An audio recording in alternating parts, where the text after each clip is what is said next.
Here we go again.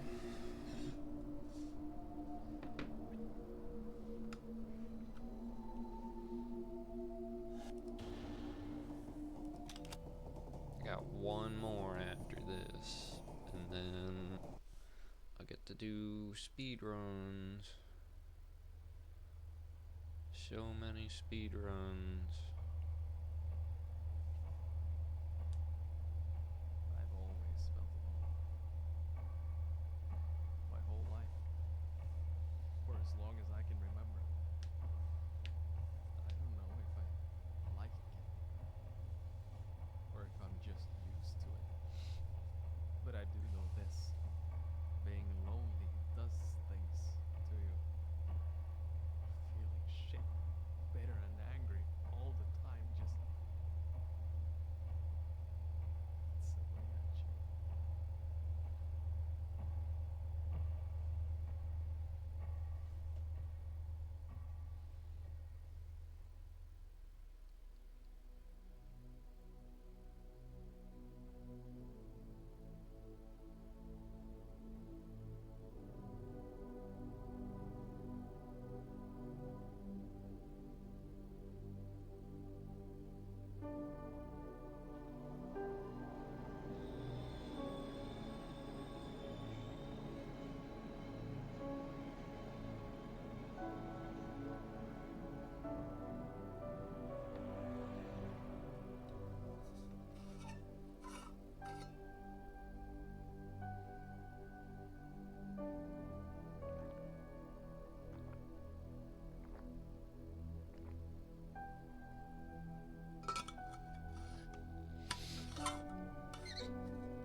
Help.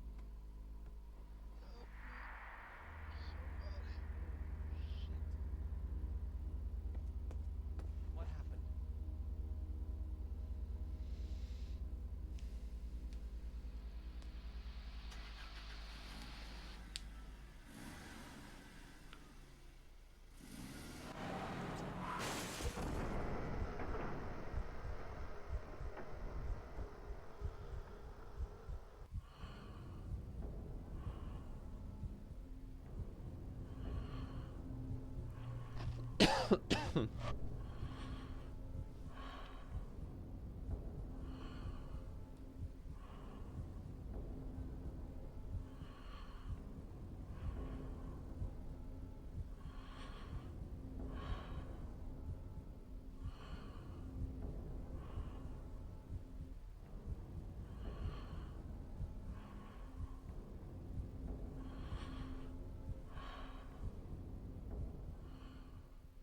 take the camera.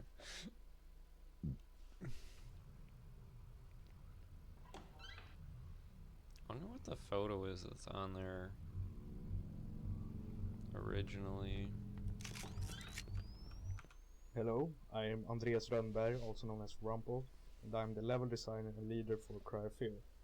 And in this map, we added a camera sequence, and you may wonder why we added that. And that's because from the beginning we decided to have Cryofear as a simple mod. I mean, when I started the project, I wanted Cryofear to only be just a sick mod that I wanted to be really scary. And why you were taking photos was because Simon had like a psychosis or something, and he had killed his mother and went around taking photos of her. But we scrapped that later on, and we decided to just have this sequence to be a nice little thing, because having this sequence is scary because it makes you unable to know what will happen when you take photos, and I like that. This is probably one of the scariest things in this game. I mean, there's quite a few jump scares, but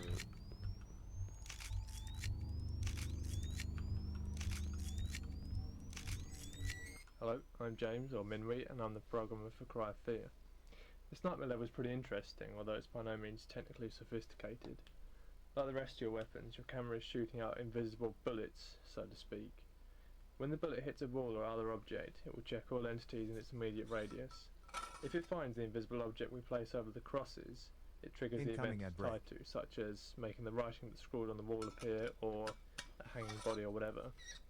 It's a simple solution for quite an interesting map.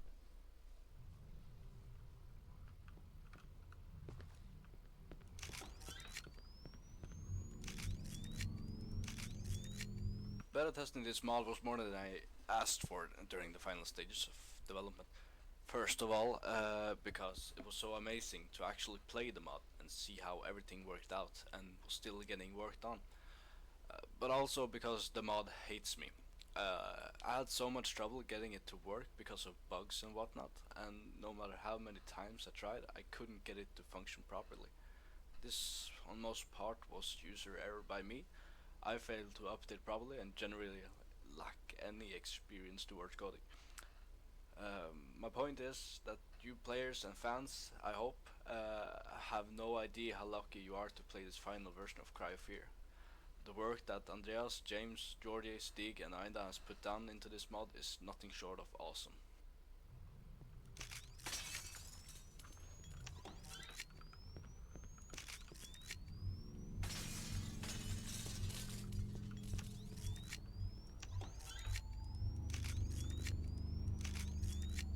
Hi, this is Stig, aka Dragonnor speaking, and I voice act Simon in Cryofear.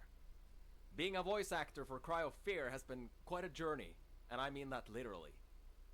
Cryofear was one of my first projects as a voice actor, and when I started working on the mod, my experience was somewhat iffy. Since there's a lot more work involved in switching out the lines in a choreographed cutscene than just switching out the audio, you'll notice a very distinct difference between the first scenes, which were also the first lines I got to work on when I joined, and the later ones when it comes to acting technique, as they're literally years apart in acting experience. But at the same time, it sounds like Simon goes from being somewhat naive to becoming more hardened as the game progresses, which makes for good character development.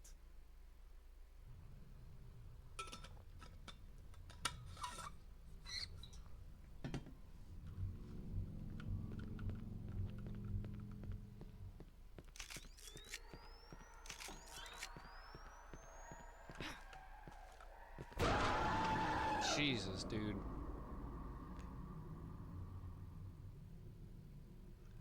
I know that's there, but it fucking gets me.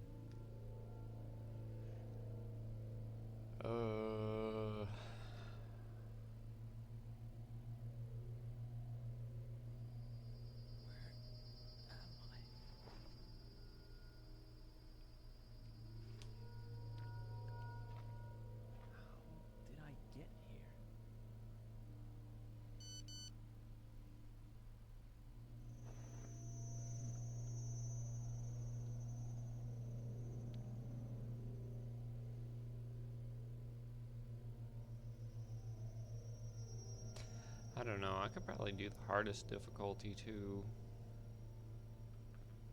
on a run. This is the start map, and it was the first map to Cry of Fear that was ever created. From the beginning it was just using simple looking half-life textures with very low resolution. And later on I went to my capital city, Stockholm, where I went around taking photos and made my own custom textures to make it look really like Stockholm and have a really photorealistic look.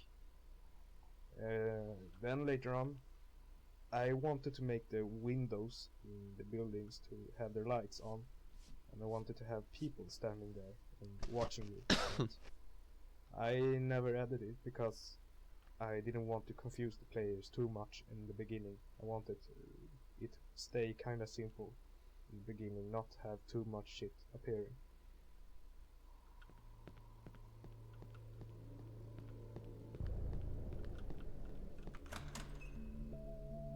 Huh, what was that?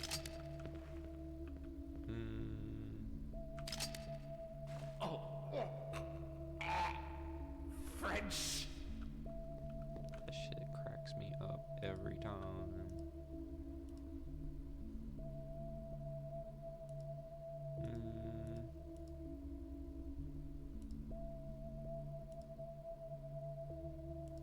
Do that one, I guess.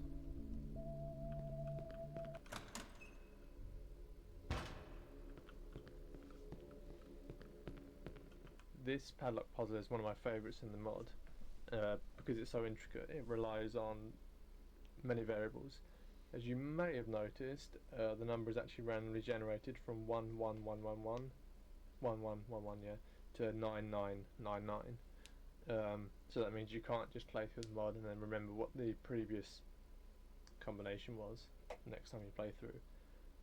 As you well know, this puzzle relies on a couple of things: gathering the username and the password, which aren't quite randomly generated, but the username and password is picked from 32 different usernames and 32 different passwords, and they can be combined. Again, so you can't just play through the mod and do the puzzles without, actually properly doing it.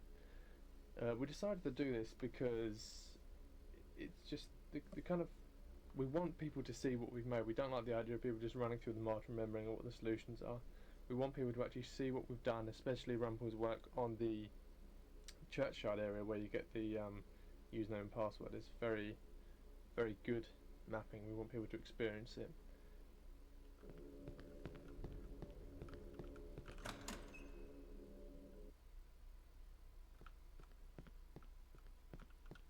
This map was from the beginning made by James Winwy, and it was intended to be a secondary route to the apartments, but we scrapped that because the map was never finished. So, and we also thought that it was unnecessary to have two routes and it would take too much of our time to make it. So I decided to extend the map instead and add this little small town that you run to with those small streets. And that part is actually a replica of a town in Stockholm called Gamla Stan. And also the square in this town is a replica as well. And it's called Stortorget. And the church there is called Storkyrkan. And actually those sounds from the clock sounds from Storkyrkan in the Cry Fair is real sounds from Storkyrkan in real life. And I head there only to record those sounds. That's how dedicated I am to this mod.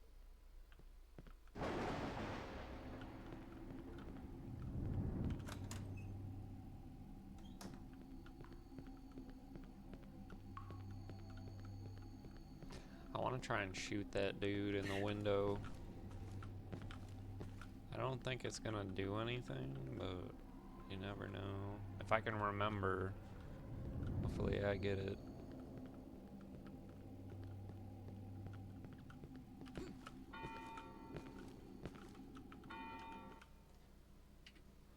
You'll notice that all of the notes you can read in the mod come up as fully bright models.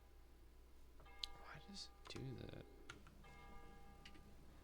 you'll notice that all of the notes you can read in the mod come up as fully bright models, and the reason for this is because there's a lot of kind of clutter in the mod. There's a lot of random papers scattered around, newspapers, bits of scrap and all that kind of thing.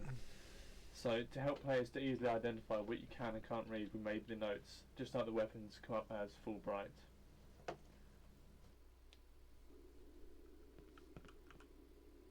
The Beatles 54.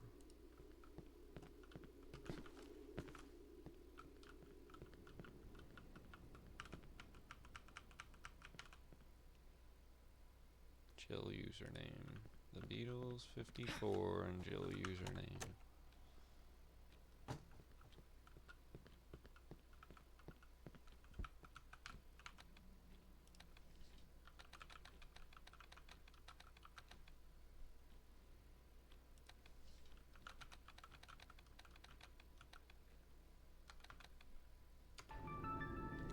$51.74. Motherfucker, I forgot.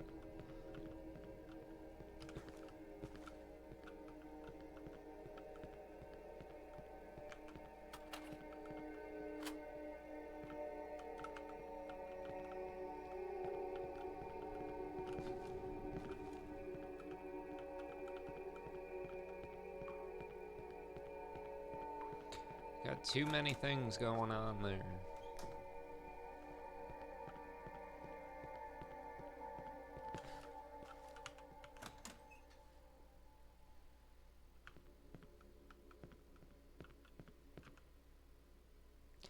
Dude, I fucking forgot the password too.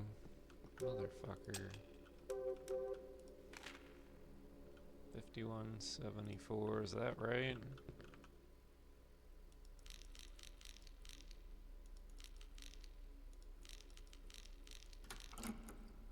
Thankfully that was right.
I'm actually very proud of the work I've done with the ladders in Cryophere.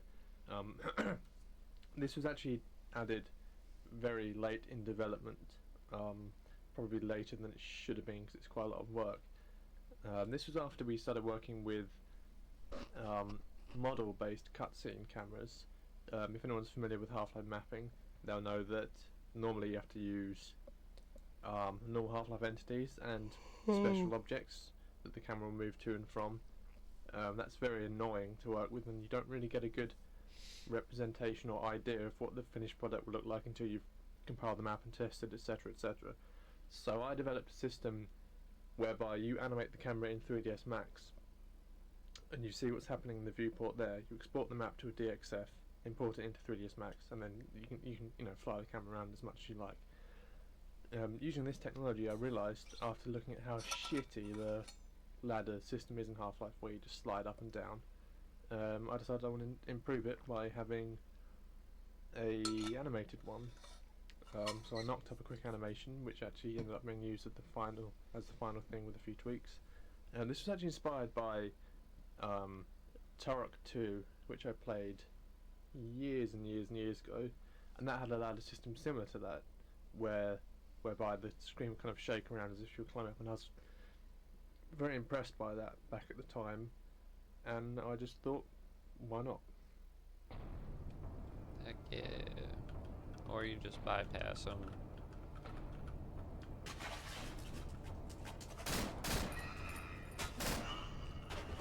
What the fuck is that?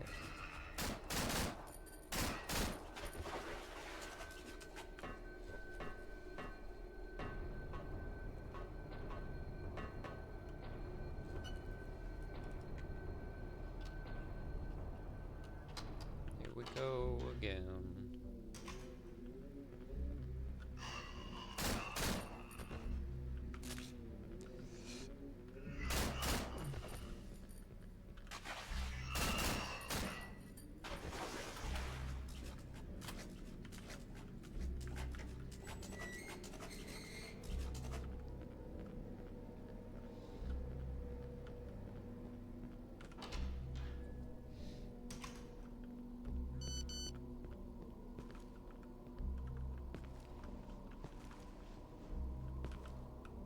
Damn, I missed it.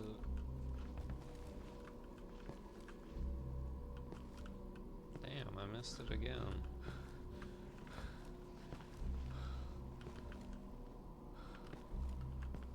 Motherfucker.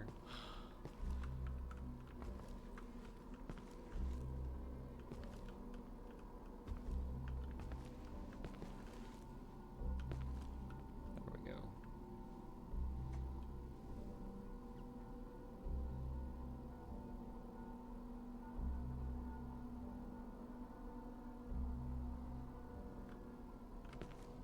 Nice.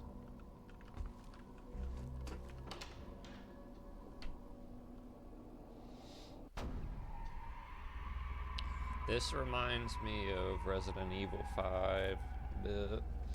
When they go into that basement. I'll try and play that tomorrow. This is the apartments map, and it's also one of the very first maps that was ever created. And the funny thing with this map is that it's also a replica from a structure in real life. It's the building where my dad lives, and I think it's very cool to be there in real life and run around and play like if you were Simon. And I think it's pretty cool, and it looks exactly like the building where my dad lives.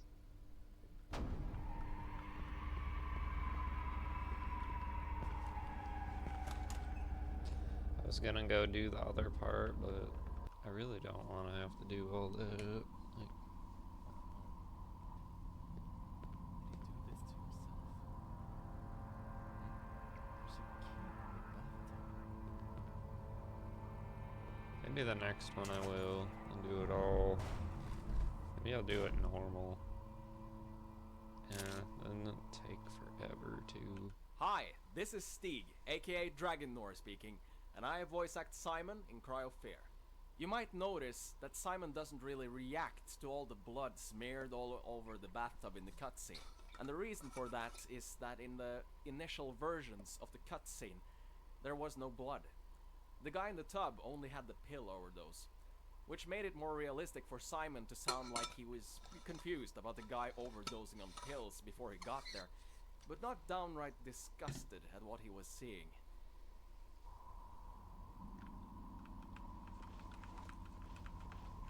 My inventory's full. I don't need that. I'm pretty certain.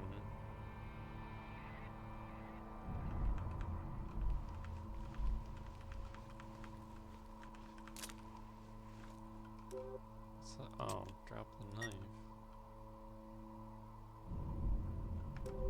Yeah.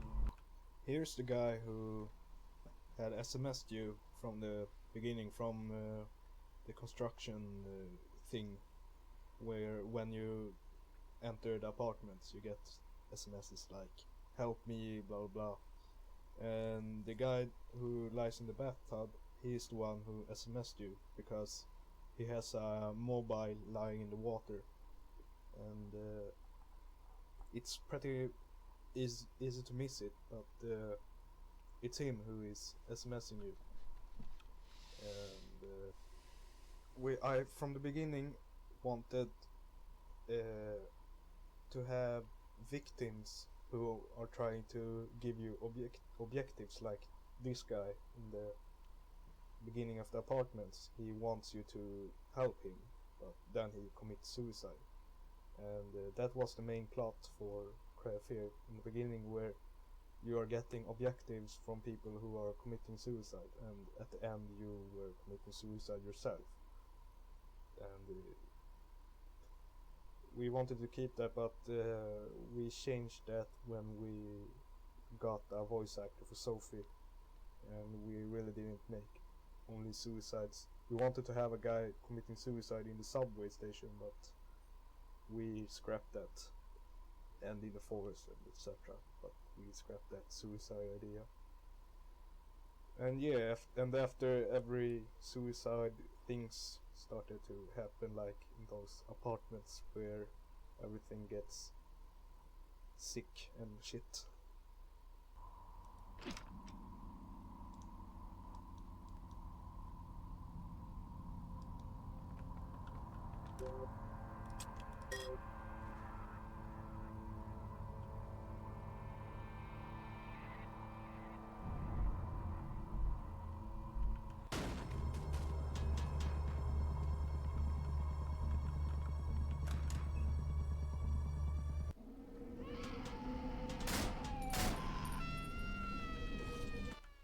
Those metallic bars are supposed to be like barriers or something that the monsters have placed, and we wanted the players to think it was monsters who has like blocked you in and wanted to kill you. Also that the wooden boards blocking the doors are also that. And that's what's happening right after the bathtub scene, where you hear something hammering, and it was supposed to make the player think that monsters has trapped you. At that time, players don't know that everything was written in a book. We wanted the player to think that everything was kind of like a virus outbreak where people got insane or something. And then we wanted the player to think that maybe a gas, like the doctor is wearing a gas mask, and that we wanted to make the players think that maybe a gas was making people hallucinate and stuff, and making people crazy. But yeah, so that's the idea behind those bars and wooden boards blocking your way.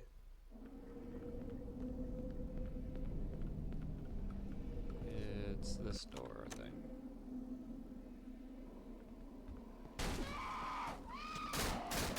Incoming at break.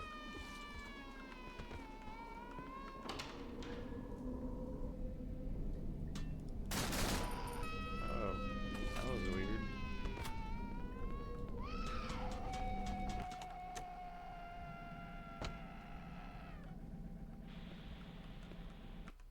In the beginning of the project, we didn't have tiles in this place here in the apartments.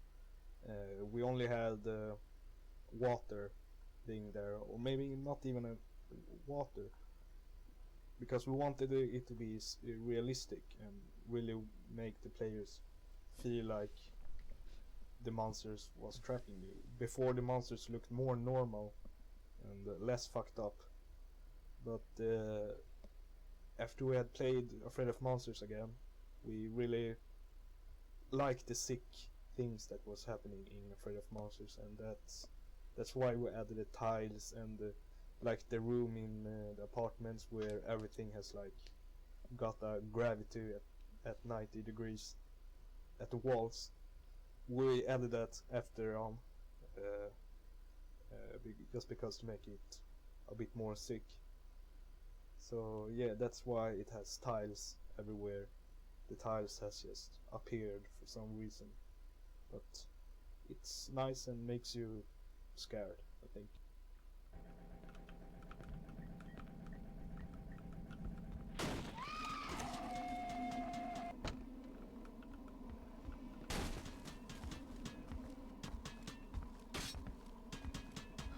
Hit the TV. Hit it. Hit it, you bitch. Hit the TV. I just wanted to hit the TV. Oh my gosh.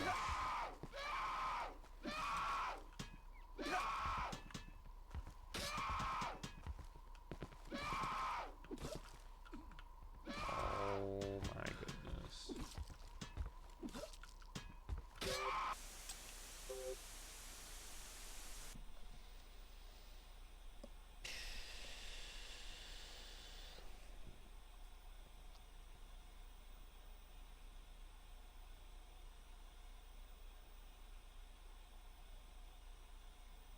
I'm gonna probably die after this.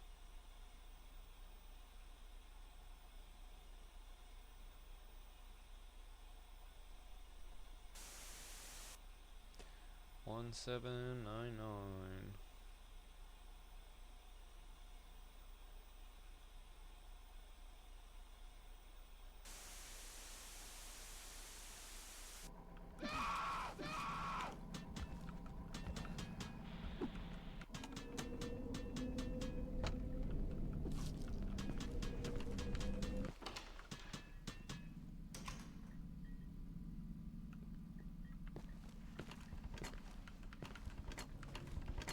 Really? Can I go through this door?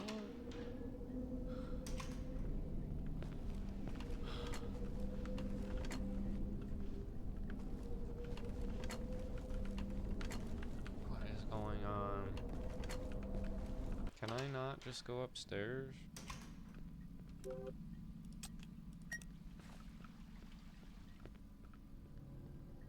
Oh, that's why it's blocked.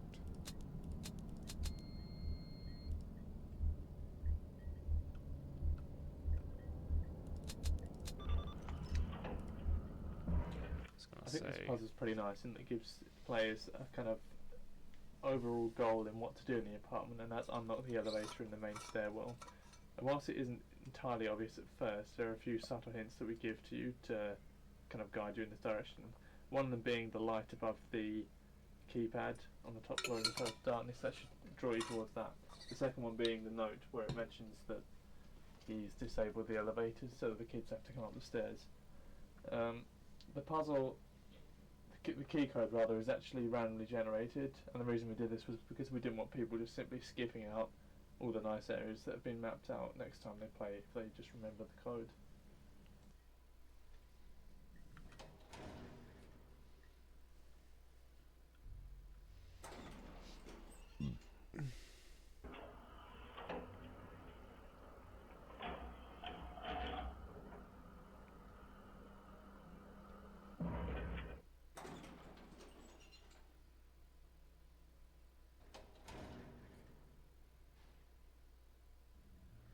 You know, I could probably do This is both an interesting tonight. place.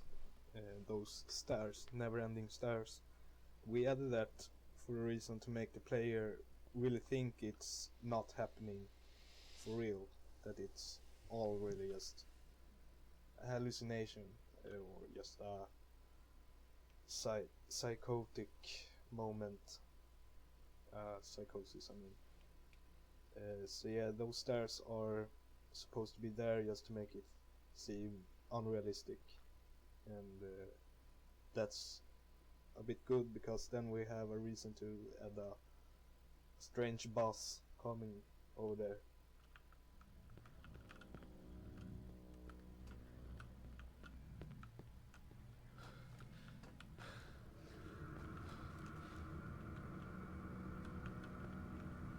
I don't know what the best way to do this is. I feel like this isn't really it.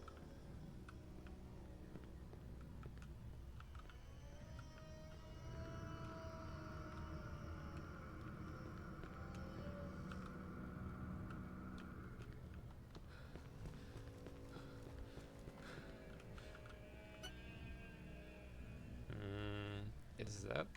I don't know if that one's it. Heaven and Hell one.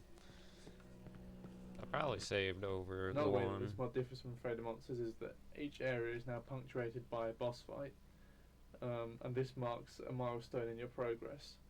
The reason we added bosses is purely because, well, we like boss fights. They all have some kind of strategy to them, and this is the simple find the weak spot and attack it. The boss bars weren't added until later on in the development, simply because we wanted a way to visually show whether or not you're actually doing any damage to the boss, which kind of corresponds to the whole weak spot idea. It's nice to know when you're actually making progress with the boss.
I'm just gonna save at the hospital, and then I think I'll try the other ending while I'm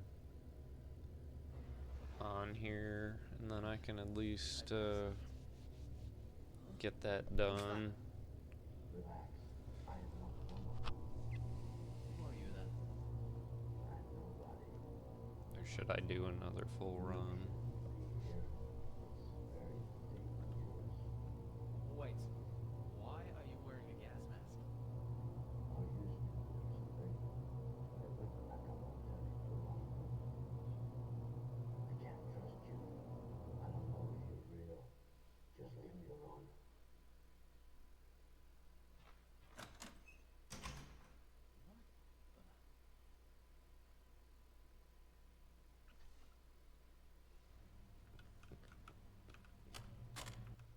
This is the third or fourth time I've remade this cutscene. For the first time, I used old models, the old models you can find in the very old screenshots with the Simon that I made and the doctor that I made too. But those models didn't move their mouth. They were missing a mouth controller, a mouth bone. So the new models with those bones, they couldn't use the current animation, so I had to reanimate it. But still, the new animations, I wasn't happy with them either, so I had to animate them again and then again to make me satisfied or happy with the result. And yeah, about this cutscene with the doctor wearing the gas mask. We wanted the players to think that there was a gas that was making you hallucinate and go crazy and fucked up. So we wanted the players to think that and really confuse them. That's why we made the doctor all strange and wearing a gas mask. Anything in here? No.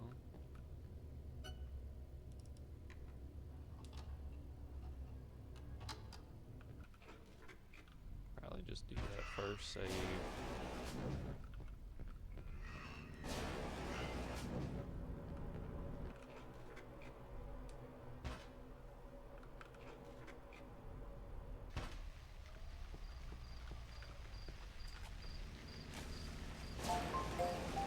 Welcome, Ricky. Oh, Ricky. 4193. How's your night going, man?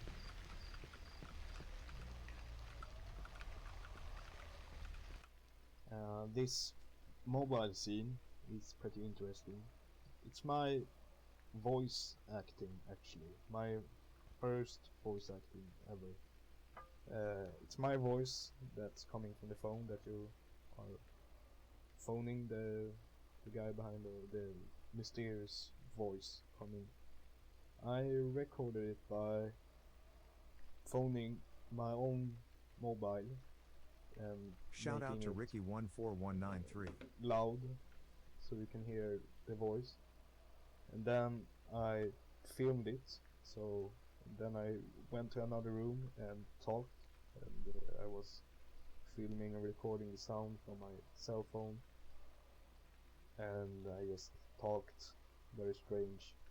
Then I recorded it. Please follow from my Bite Handle cell Bites on phone, so YouTube. it would sound realistic. It was pretty interesting. 5, 4, 3, 2, 1, 4, 5, 4, 3.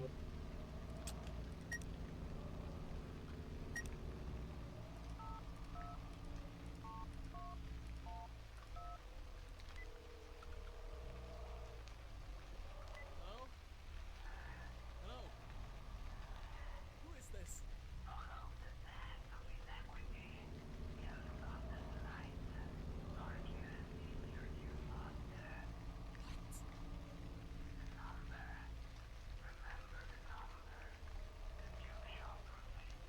What the fuck are you talking about? I need help, please!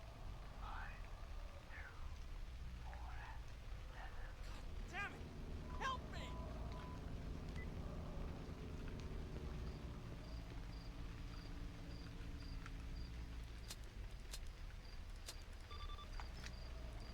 Yeah, I don't know what you're supposed to do if you don't get that number. You, oh, I guess it is there. Duh.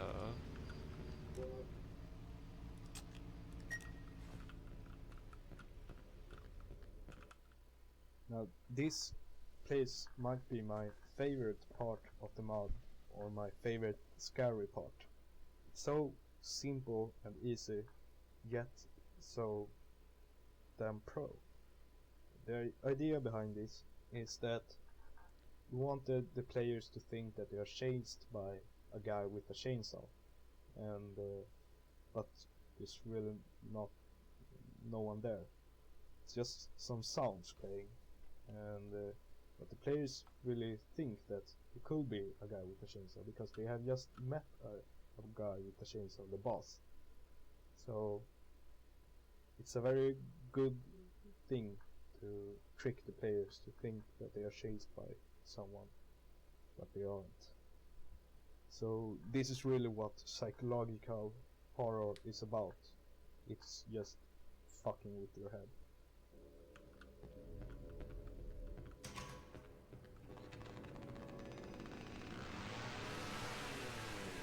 But when you're playing the, oops.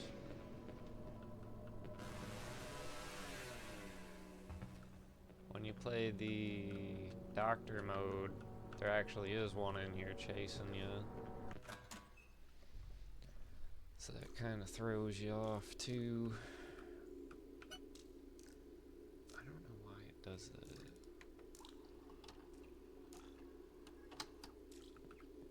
This area was actually mapped out by myself earlier on in the development when Rumple and I were decided to share some mapping duties. However, he took over later on because I was too lazy to finish it.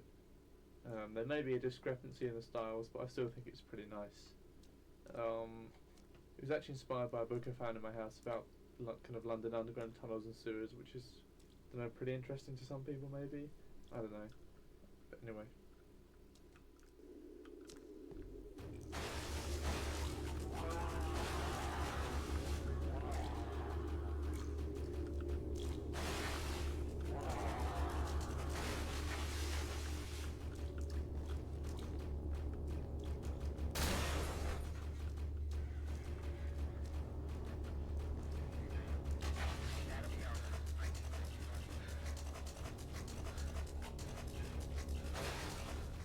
This motherfucker.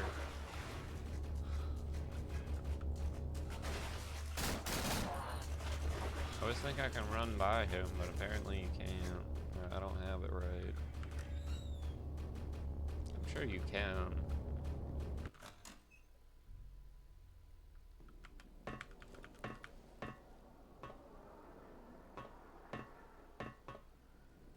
I spent forever in this area too, trying to figure out where to go, and then I ended up falling down this hole on accident, which was incredible. My first run of this was terrible.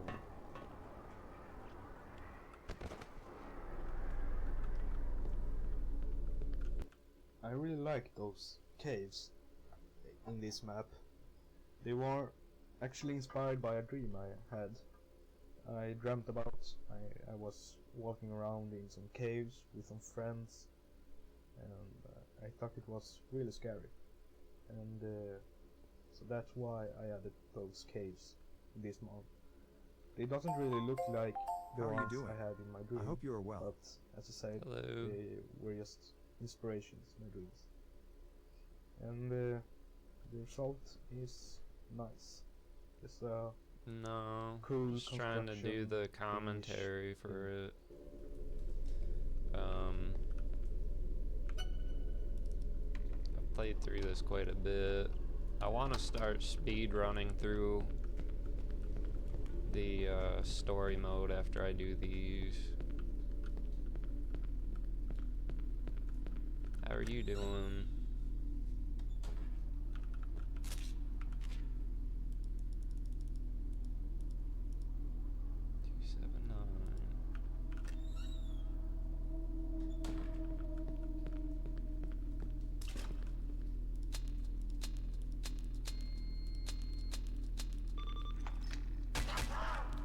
Jeez, dude.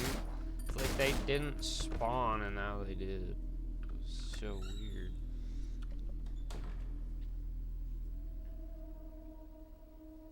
Yeah, that's a lot of fun. I've done the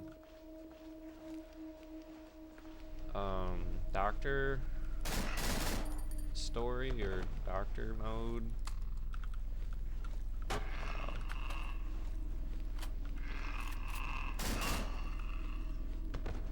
I'm getting decent with that, I think. I'm still not. Like, I think I did 4 minutes and 17 seconds, so I still got like half a minute to get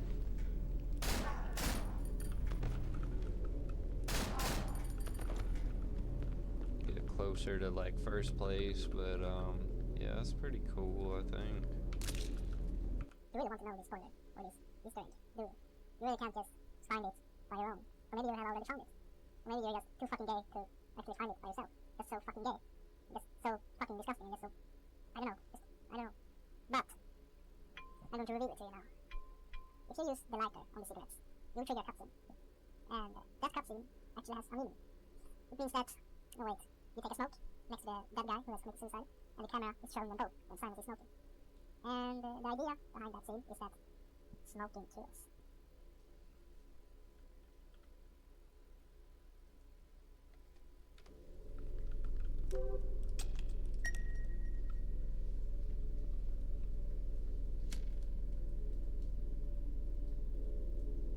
Nice.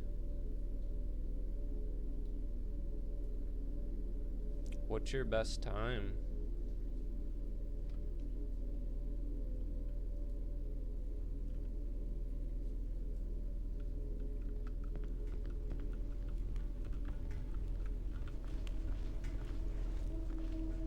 I've met a few people on here. I think it's awesome that there's still quite a few people that are doing this.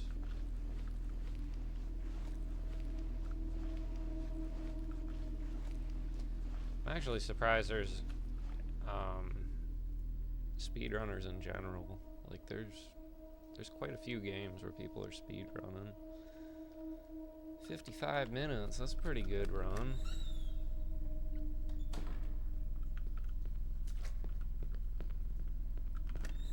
I'm hoping to get like an hour at some point. Get close to that.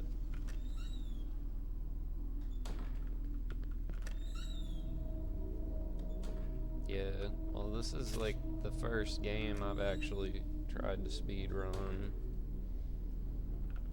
And,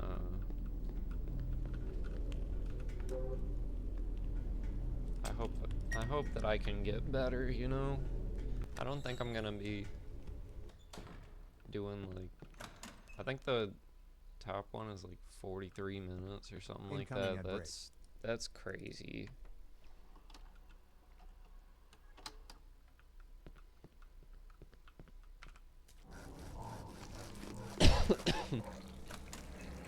Hey, what the fuck are you doing? Wait! Welcome to the stream. Oh shit! He was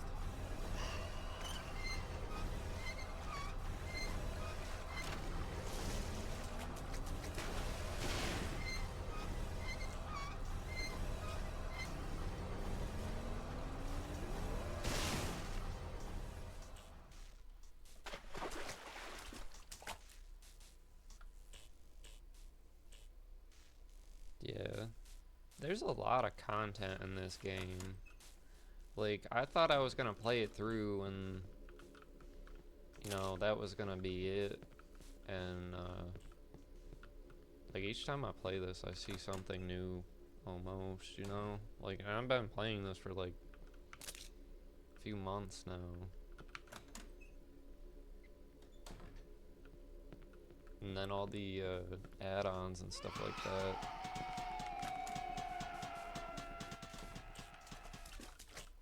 Now this cutscene with the doctor killing that guy with the saw, it's meant to make you think that the doctor is evil and bad. So that's why we made we made him kill that guy just like that with a saw, really brutal. And that's, yeah, because we wanted you to think that the doctor was all mad and evil. So, and about this key swallowing fag, the fat fucker, I'm really not happy with that idea with him swallowing the key. It's kinda funny in a way. It was not my idea from the beginning, it was from a classmate from college. And I just said, yeah, why not? I'm going to add it. And then I added it, and I can't just cut it out. It's kinda original anyway, but making swallowing the key like that, it's not really scary.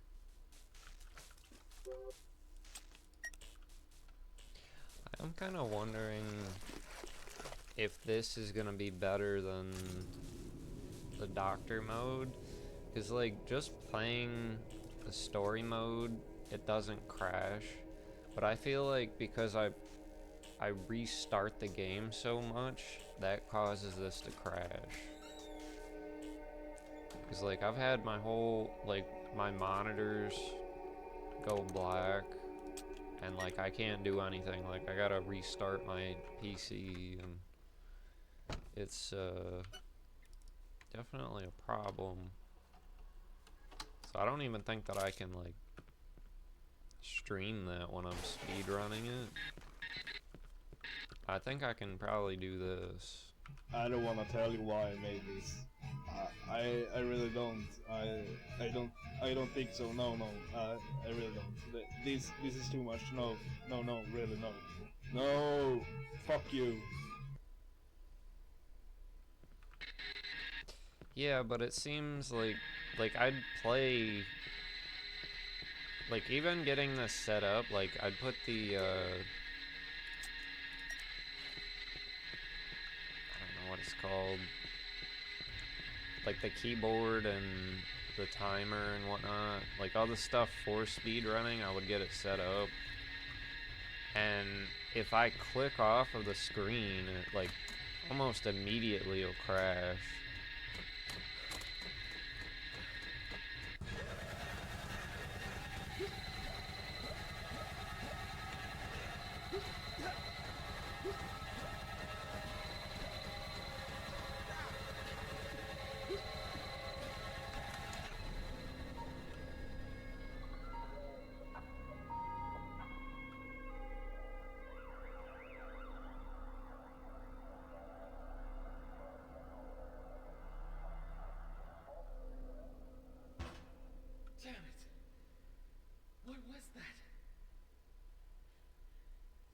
hallucinations?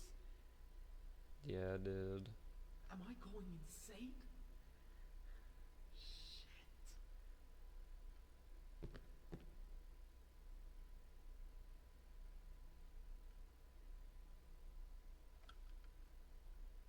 This game is very finicky. It's like some days it has better days than others.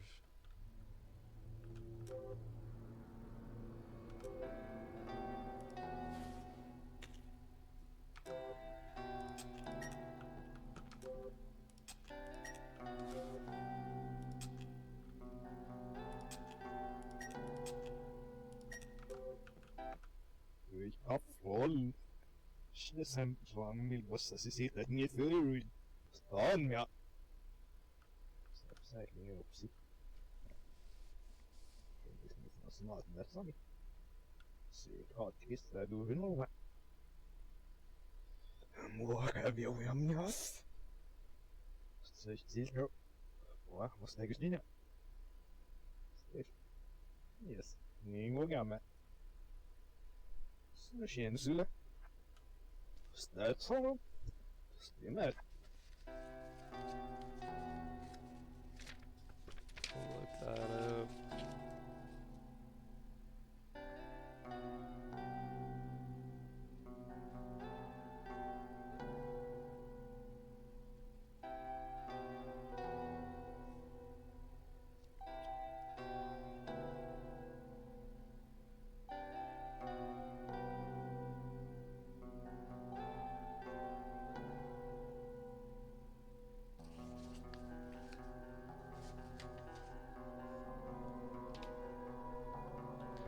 Yeah, I'll try that.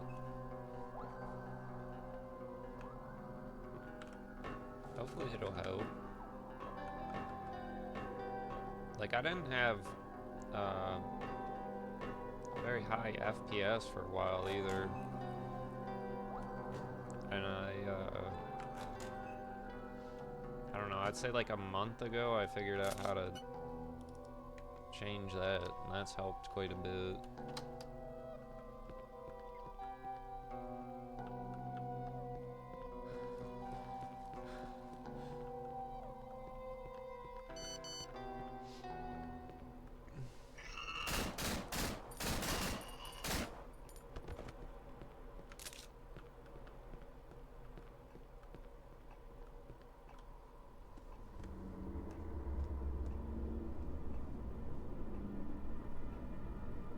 Have you played through all of these?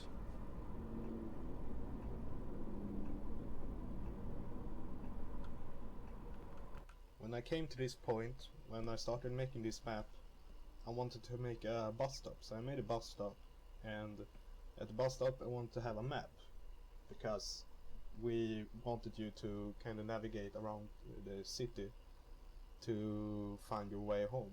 So, but at that point we didn't have any town planned or any name on the town or any roads, so I had to design the entire city in order to make you use the maps to navigate your way home. So this is where we planned the entire city and all that stuff. Yeah, I figured that out.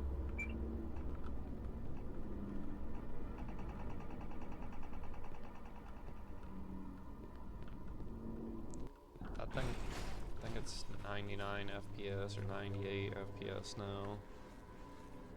So that's nice.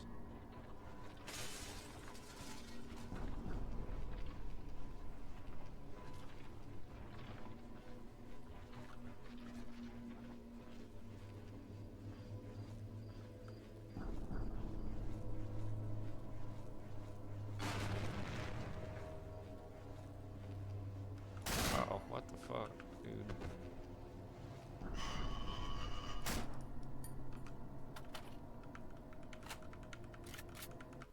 I also started experimenting with kind of an organic thing that was kind of infecting the monsters. You see those red stuff. I wanted the player to kind of think it still was some kind of virus that the doctor was talking about that made you kinda crazy, and so I tried to show that by having those organic stuff. Yeah, I've submitted a run before. I'm not like, this isn't a run right now. I'm just trying to go through and get all these. I don't know if, like, I know there's 2 different endings for if you kill the first monster, and then, like, if you hand him the gun and don't hand him the gun, you get different ones. But I don't know about the other endings. I know that the package one didn't give me any difference.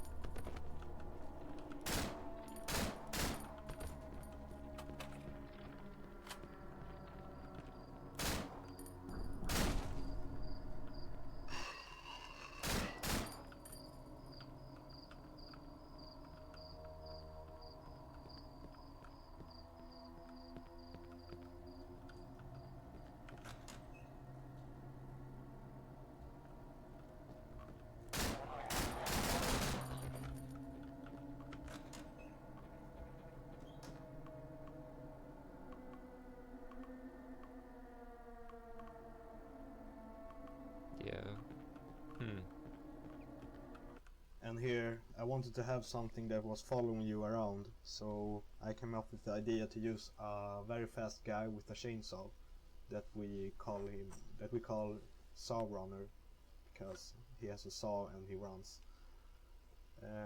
An interesting thing is that there's an M16 in the room that he appears from, because it's very hard to get it.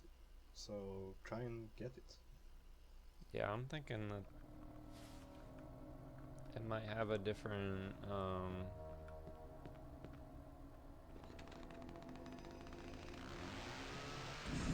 commentary. Commentary might be different, is what I was saying.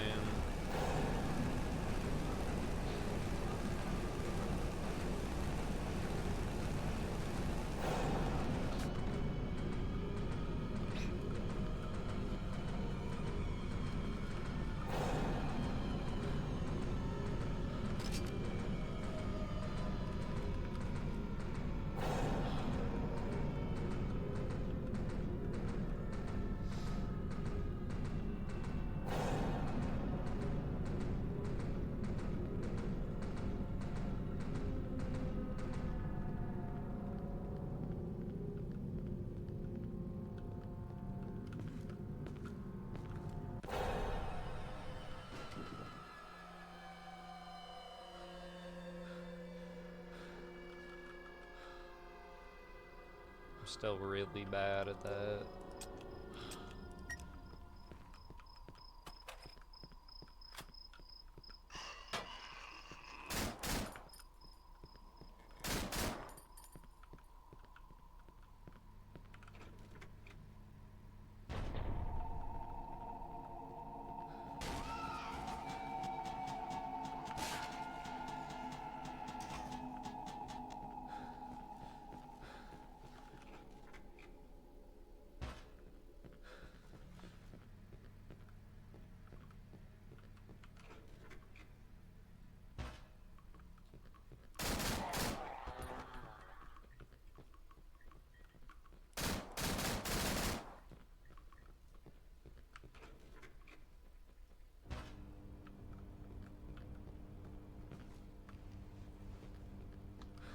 Oh my god, dude.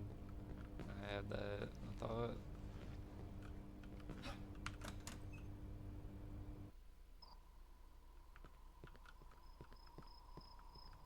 I'm terrible with this part.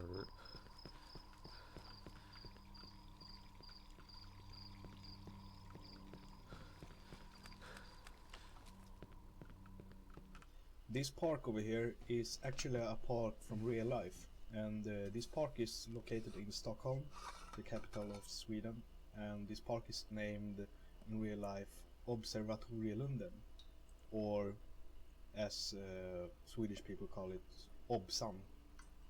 And that orange house is Stadsbiblioteket and is very famous here in Sweden, so a lot of Swedes might recognize this place, and they might think it's awesome. And the cool thing is that it really looks like in real life. It's so identical. The only thing that differs from real life is the stairs where the red car is located.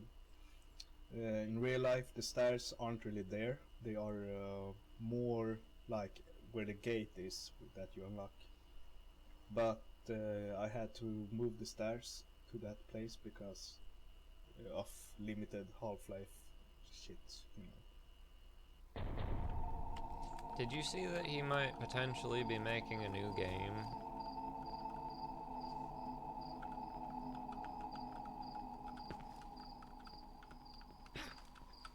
Dang. I think that would be amazing if he could make a new one.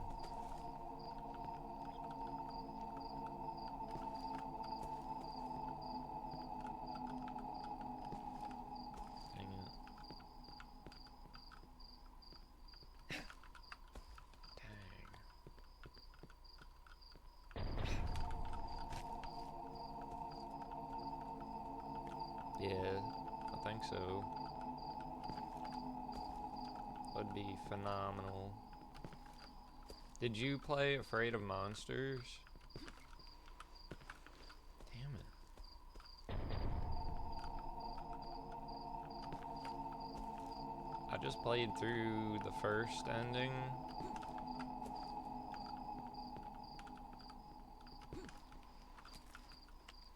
don't know why I keep doing that. I've done this before, but I'm not very good at it. There we go.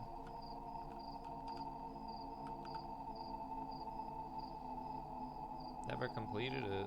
Yeah, the first part is actually something out of a nightmare. I could not, for the life of me, find where I needed to go.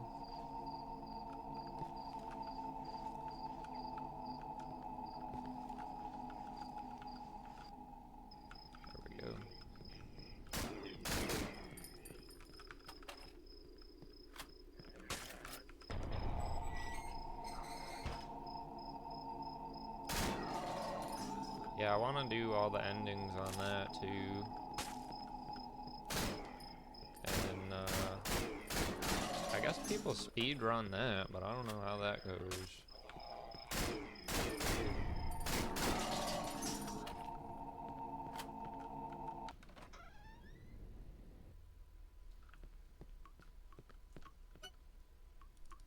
I think it's funny though because like the male ending on this, I didn't know, but the guy that hits the car is from that game.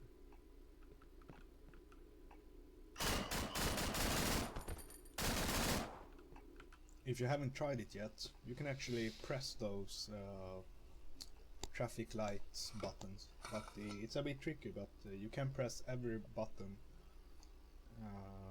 every traffic light button, and it's pretty interesting for us Swedish people because those lights works and sounds and looks exactly like real life. So try it. Well, I feel like a majority of people are gonna play that and they're gonna have no idea who that is. I was like, who the hell is this guy? Like, there was no real Hello? reference, I didn't think. Hello?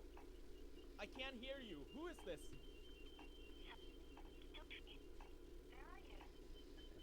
How did you get my number? Can you help me?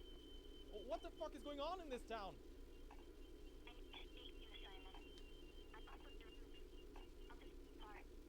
You're... what? You're up on the roof? can't hear what you're saying. Hello? Hello, are you still there? I think one of these references Afraid of Monster or like talks about that, but I still feel like a lot of people aren't gonna know what that means. Especially if they're not really digging into this game. Like the community is kind of underground, I think.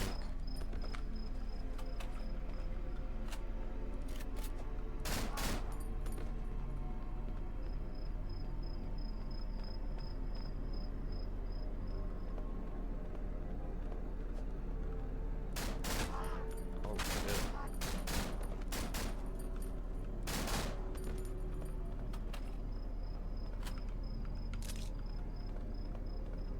This park over here is another real life location.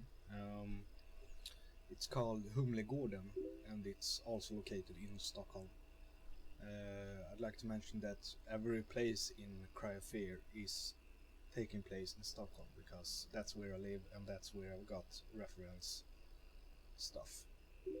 So this is yet another real life location that looks kinda exactly like real life. So Humlegården, you can just Google it if you want.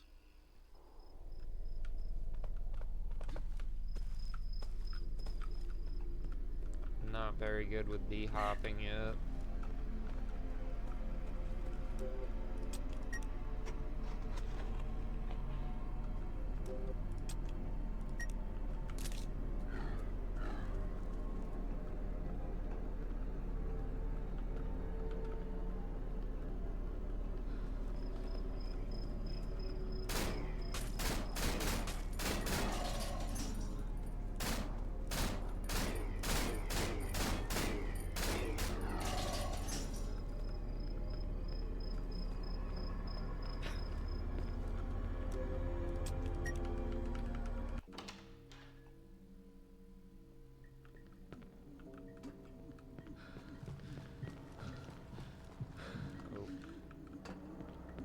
I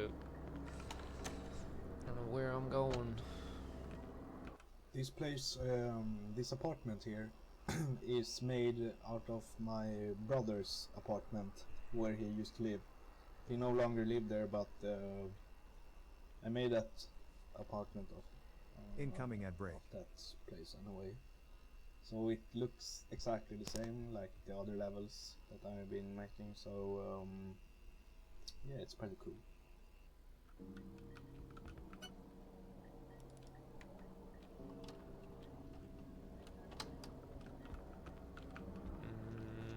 Let's see. What is it? SV underscore Joe Biden.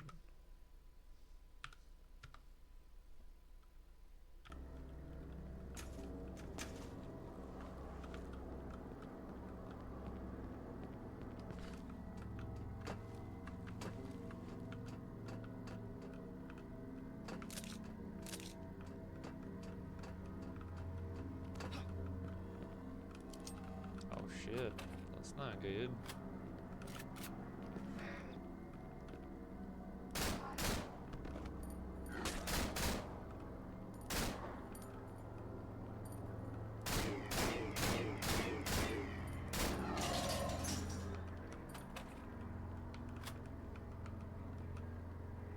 Isn't there a syringe? No.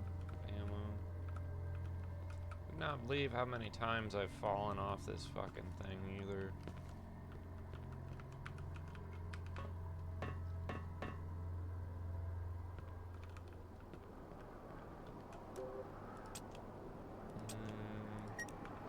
Need to run from him this time.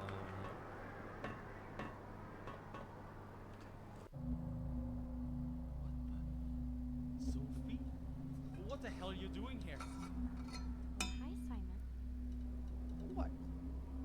I don't understand anything now.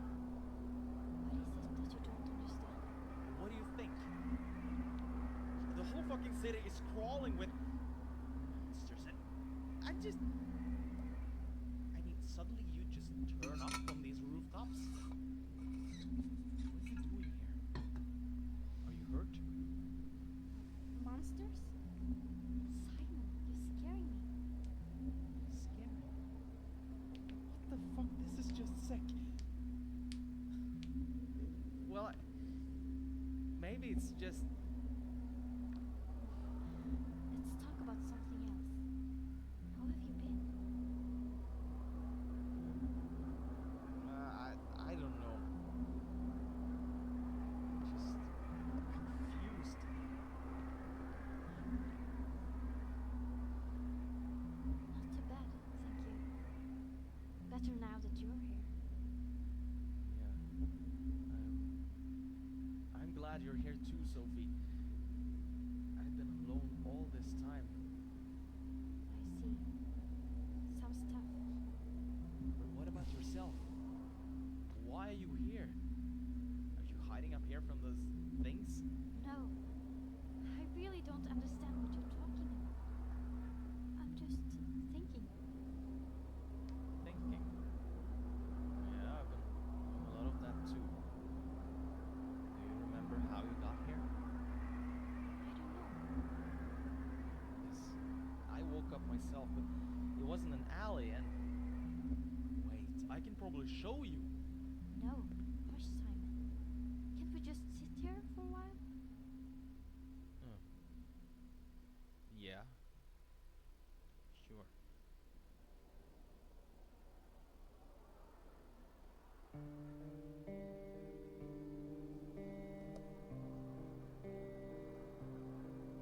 Do you want to know something? Yes. Yes, I do. I want to know just what in the fuck is going on here. Is it about that doctor guy in the gas mask? Doctor? Simon, please. No, I mean about school. Yeah. What? Well, I don't know if you knew, but I always had a hard time at school. You were pretty much the only guy who was kind to me. I never said it, but I really want to thank you for making my life a little bit more bearable. You're a cute guy, Simon. Yeah. Yeah, you did have it pretty rough.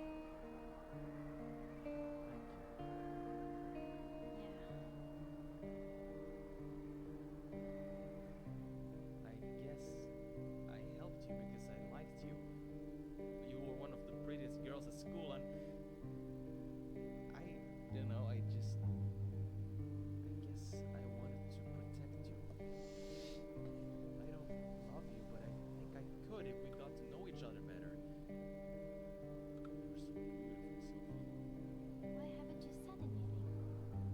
I never had the courage. I mean, I wasn't exactly the toughest kid in school, was I? But now we're here alone, I feel strong.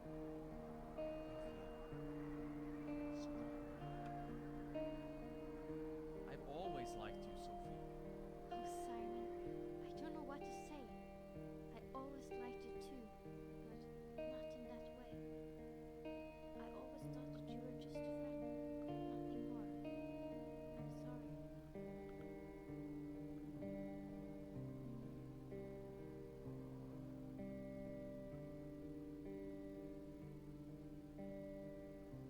But shit. Damn, so much stuff has happened lately. All this craziness, the darkness and the monsters. I think I'm going crazy. I'm so glad I found you. I know. A lot of things have been going on lately. Yeah, really. Was it you who tried to phone me, by the way? Yeah, I wanted to talk to you. To get away from it all. Oh, but what? Out here? No, away from everything. Away from all this. What? What do you mean? You know full well what I mean. Wait a sec. You mean all? No! No! No! No!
LMNT.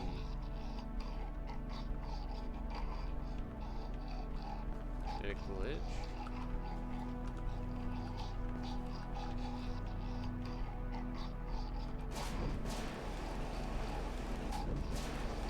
Oh, there it is.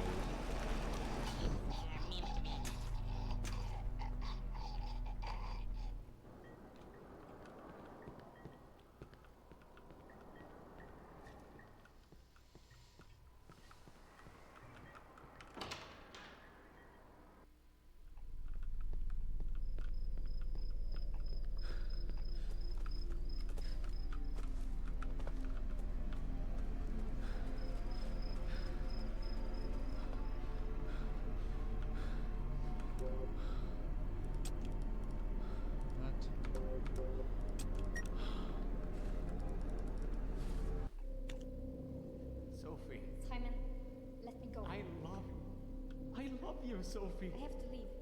Please, I fucking love just you. let me go, Simon.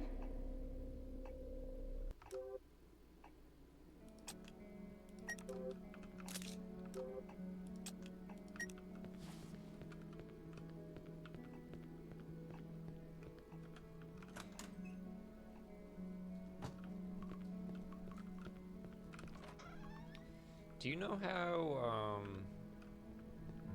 how to change the endings on Afraid of Monsters? I don't know how to do that yet.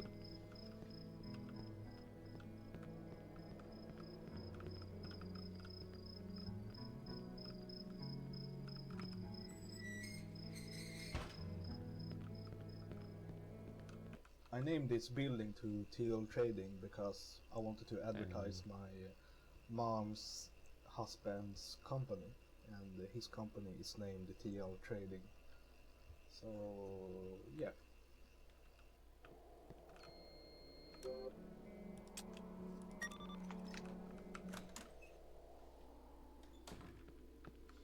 Yeah, I want to figure that out. I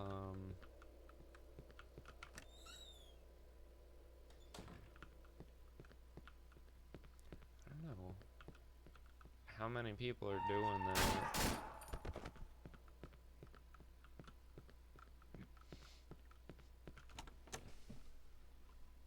I might look at that tonight, see how many people are active on that.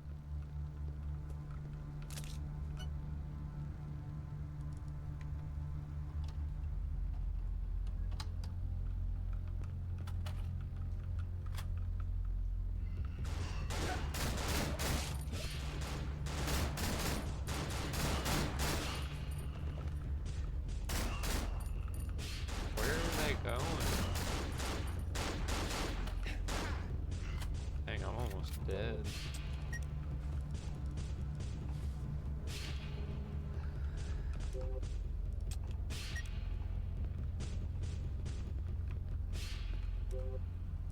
Break? Oh, that's one.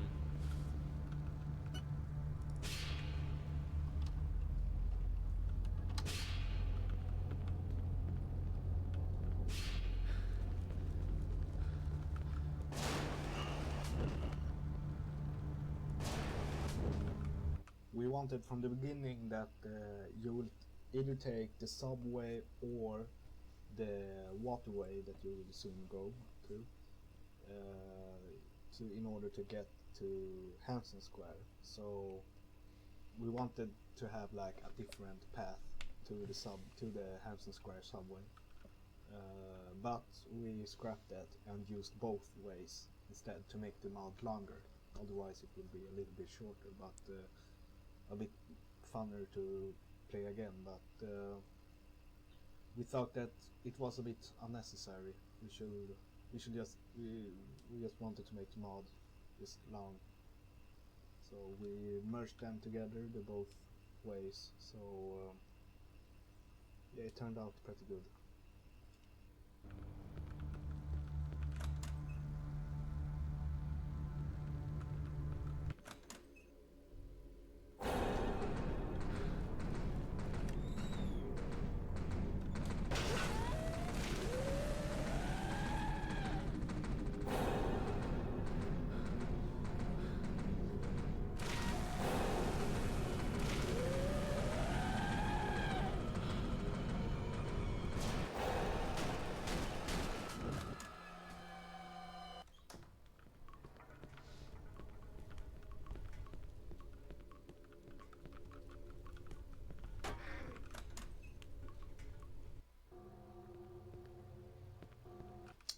This part over here is actually a view of Gamla stan, and that is also in Stockholm. So what I did, I was walking around in Stockholm at the night, and I was walking along with the water, and I saw this beautiful view, and I thought like, shit, I should do that in Cryosphere. So I took some photos of all the street lights and the view. So then when I came home, I made them into textures and started making the map, and it turned out very good. I don't know if you've seen, but the game High on Life, they're gonna make a second one of that. That'll be pretty cool. I like that game.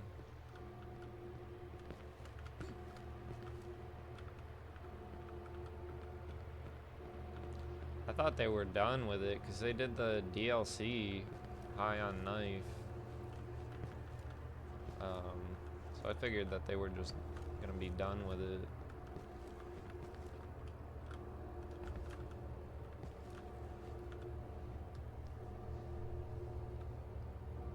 Damn it, dude. I missed. These are the small things I'm gonna have to like spend some like good time practicing so I can get these right.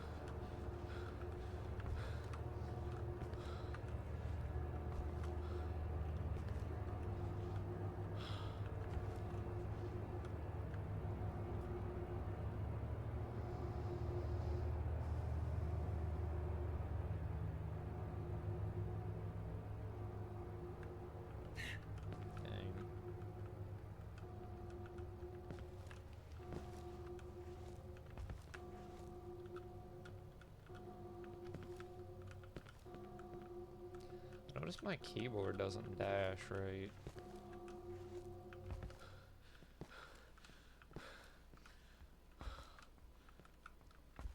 Like if I don't have stamina, that makes sense.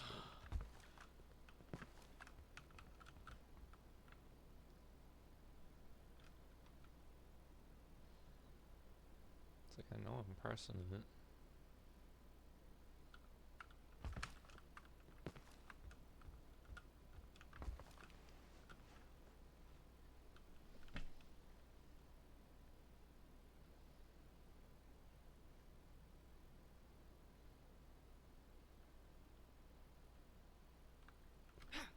Dang it, dude.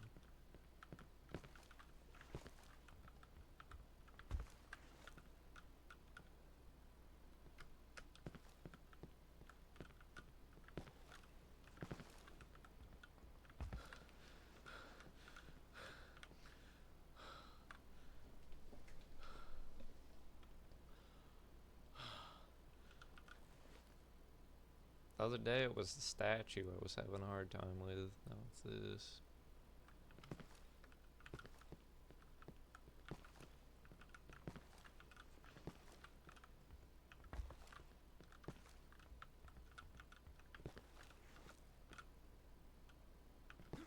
There we go.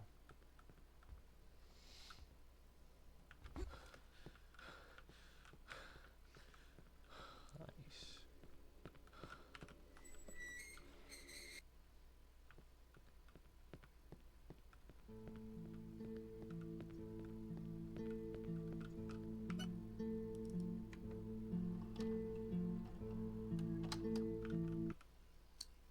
This is Norrtullsgatan, and it's located in Odenplan, also in Stockholm. The interesting thing with this street is that it's right outside the college that I graduated in, so it's pretty interesting to walk here. The only thing that differs from the real life area is the bus stop. I added a bus stop because I wanted to make the player know where he was, so you know that you're in a college.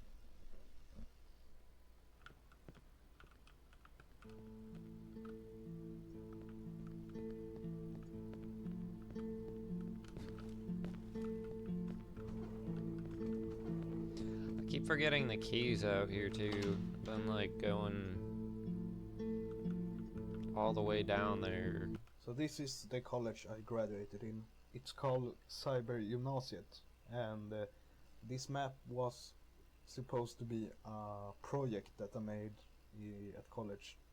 It was a project where the pupil could choose whatever he or she wanted to make and just make it. So I decided to make my school into 3D. So I saw that as an opportunity to also work with cryosphere at school time. So it was pretty nice. And I got the best score.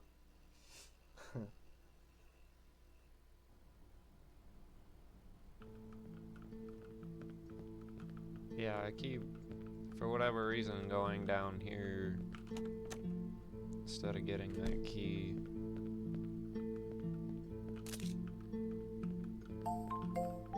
How are you doing? I hope you are well. Chips.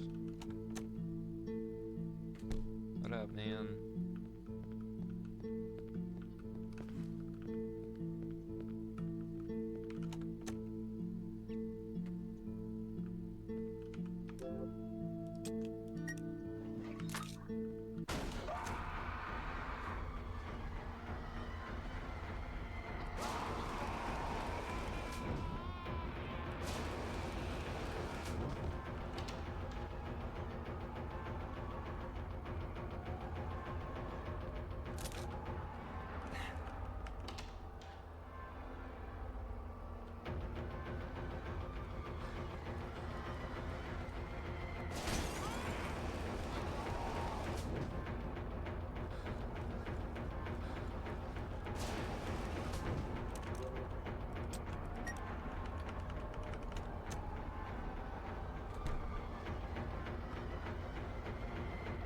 Nice.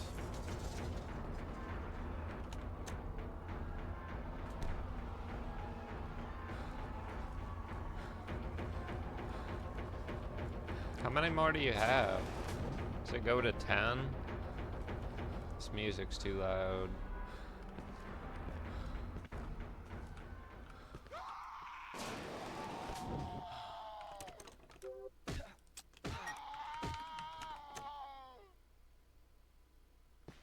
Does that go to 10 prestige?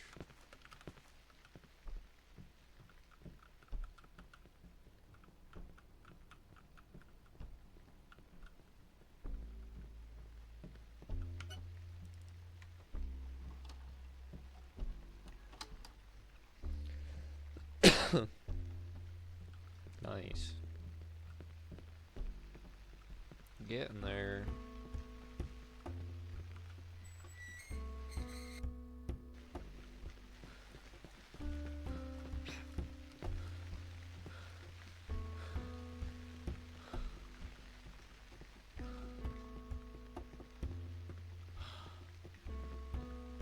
Oh, it restarts? Please follow Bite Handle Bites on YouTube.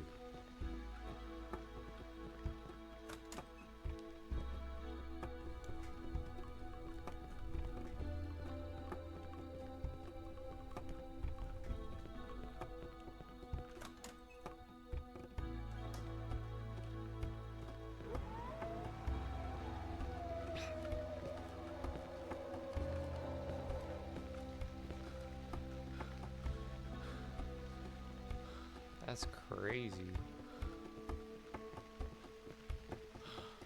Incoming at break.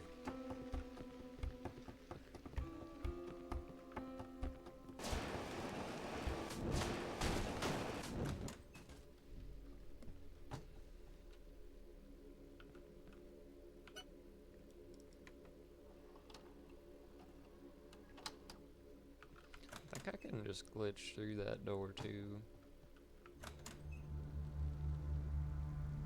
Yeah, I can. That's cool.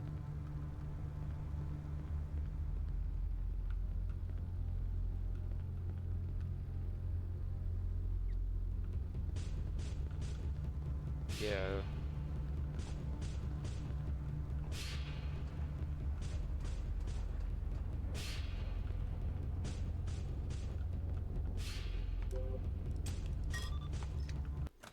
Well, don't think they're gonna be getting any better. The way things are going.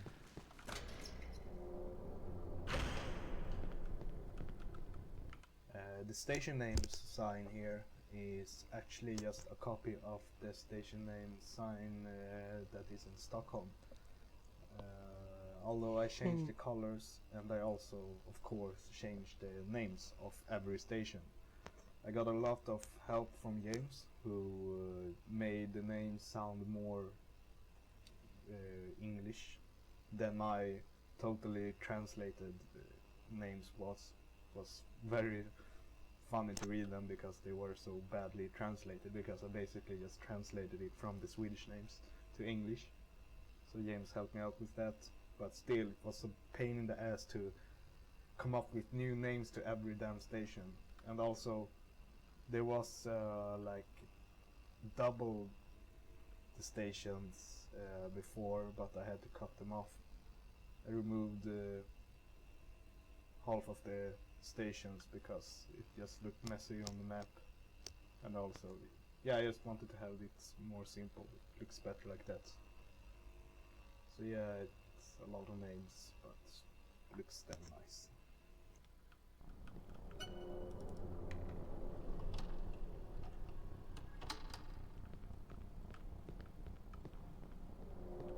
Oh, well, she's missing.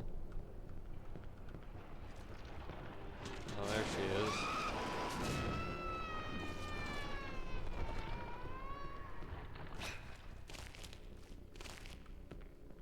This station is also a real life location, and it's called Sankt Eriksplan.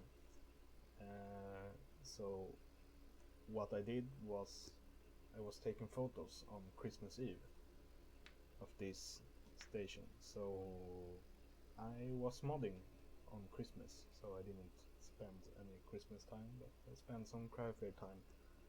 So the reason why I went taking photos on Christmas Eve is because the town is like fucking empty when it's Christmas.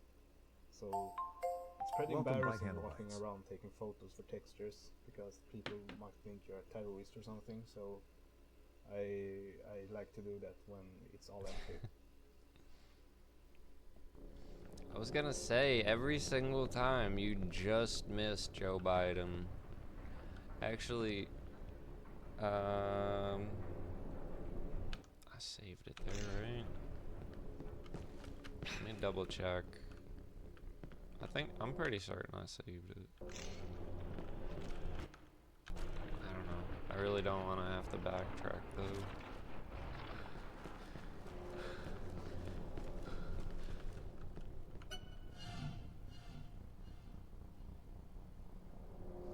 Yeah, I saved over it. Dang it. I'll have to do that specifically, or else I'll record it. Like, cut that part out for you. I'll send it to you. Dude, Sleepy Joe is...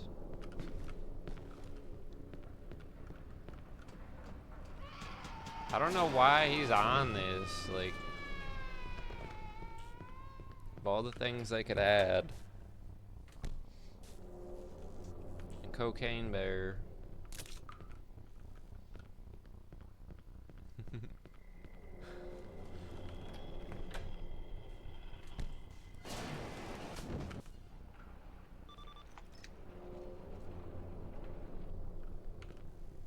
Where is it?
don't think they knew about Diddy at the time. They didn't know he had the oil with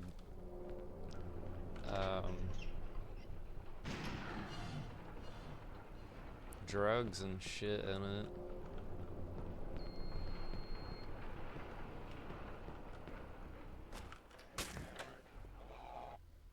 That would be too funny. Run from Diddy in here instead of the chainsaw dude. I mean, I kind of thought that they would do that, you know? Like, they'd have Joe Biden chasing you. That would make more sense. Instead of just shooting square blocks of him.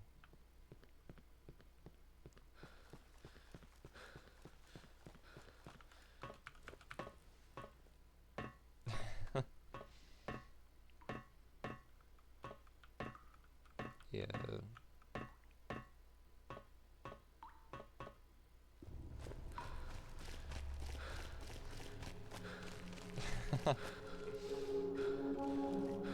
That would definitely scare people.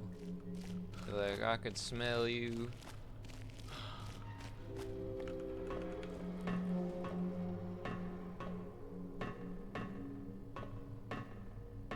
You see, Bonafide King? He's on. I haven't seen him in forever.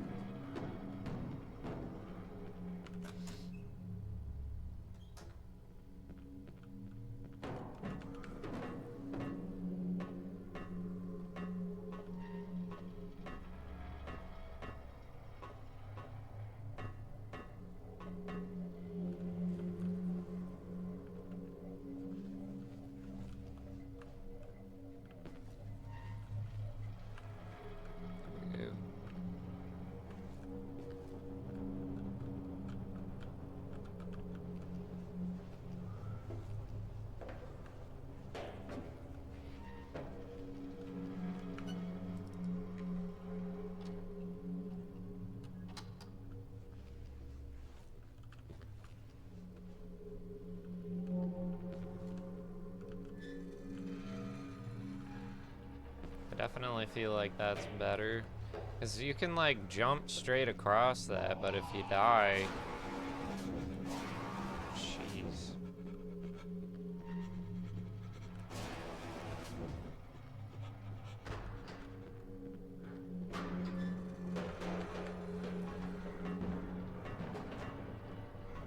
Alright, man. You just die and restart from a save. This cat over here is actually the cat you see in the beginning, in the intro. You know, the cat that's walking by. So James came up with the idea to use that cat and make it dead. So it appears dead somewhere in the mud. And that's because James hates cats. And I agree with him. Cats are fucking gay, so I let James make the cat dead, and I added it in the map.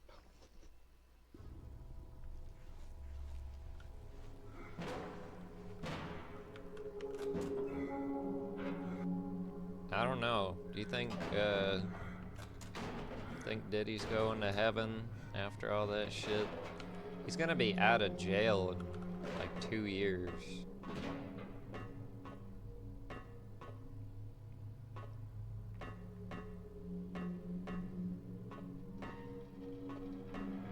Someone was asking me that the other day. They're like, did he really do all that? I was like, I kind of feel like he did, but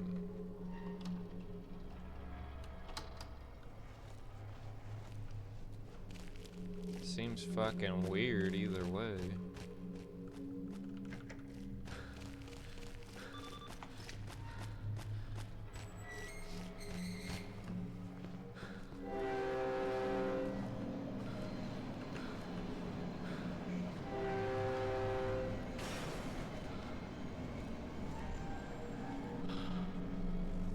Yeah. That song's pretty good. It's the Bad Boy song. I'm like stuck in here.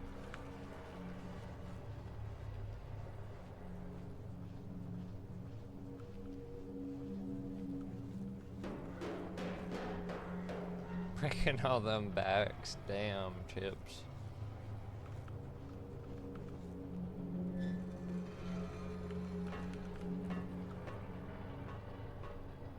That's crazy. Like, if that's the price to be famous, I don't want it. Like, I'll stay here with the best views. I'm good with that. Like, you get $1 million. Jeez. Dude.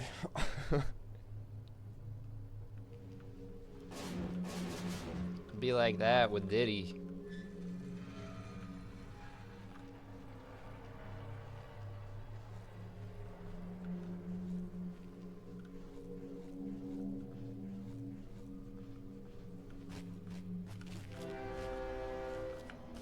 Go, dude.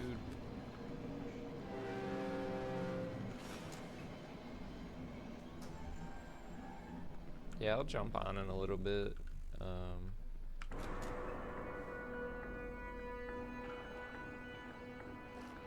gonna take a short break here in a minute and try and get to the 2-hour mark.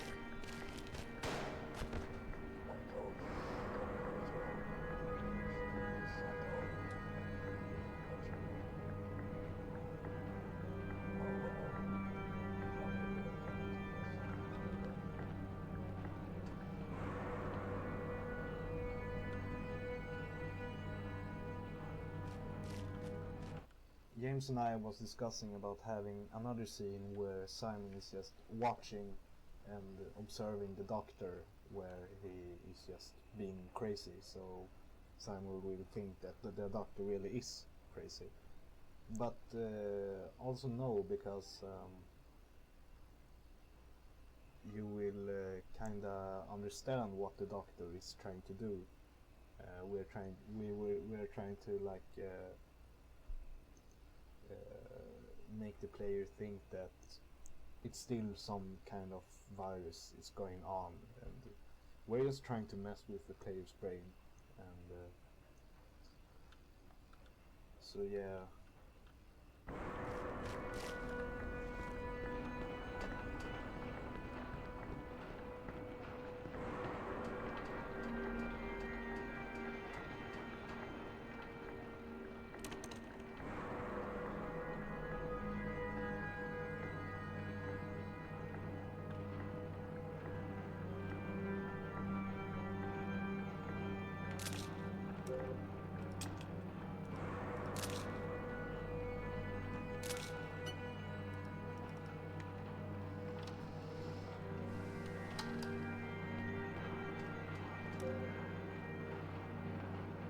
Where did the battery go? What the fuck?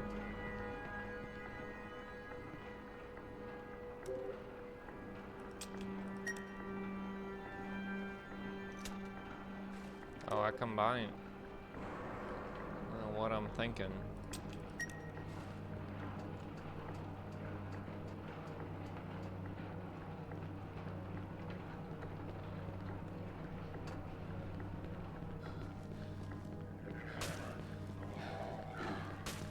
Evasive maneuvers.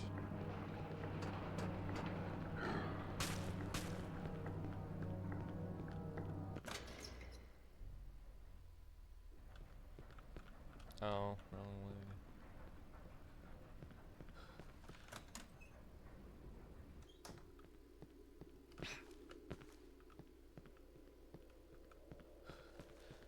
way. They should be out there, and they're not.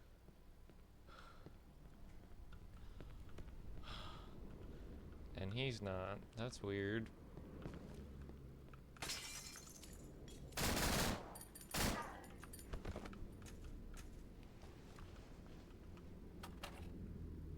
I don't understand why this guy isn't spawning in either. Is it like with the shotgun I'm not interacting with enough stuff?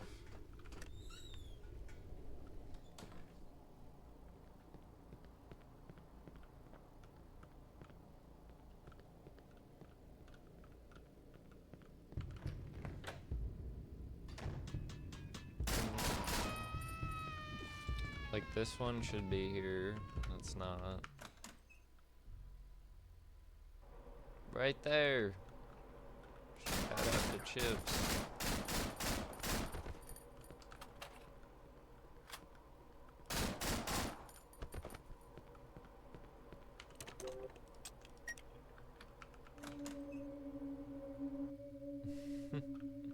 I don't know why he's crying when he's saying that, though.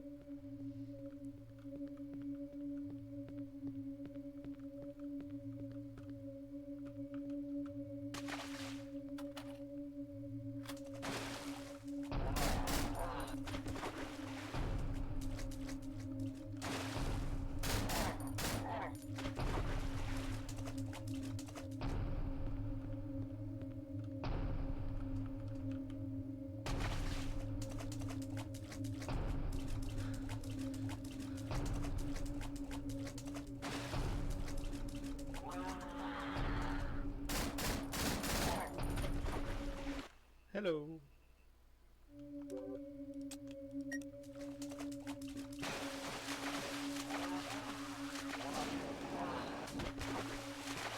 Kinda thought I could jump over him.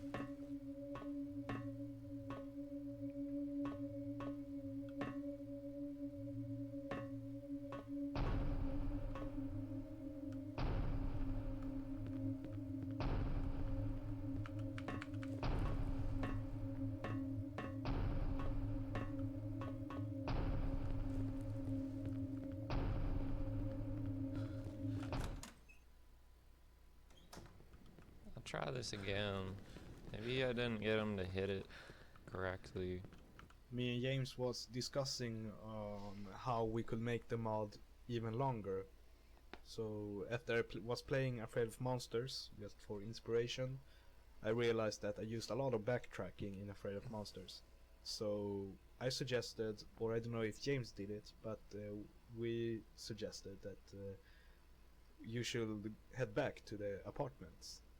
And it's a brilliant idea. So when you headed back to the apartment would get even more fucked up. And because last time you was there, it started to get fucked up, but now it's even more fucked up. And at the beginning we wanted the apartment to be burned up and was on fire or something, but we scrapped that because it will be too much work to do. And you know, I just want to release the mod. So yeah.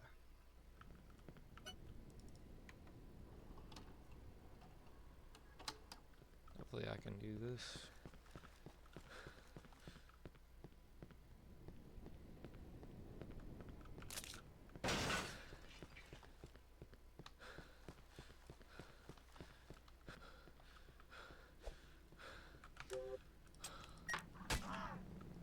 No. Hit the ladder.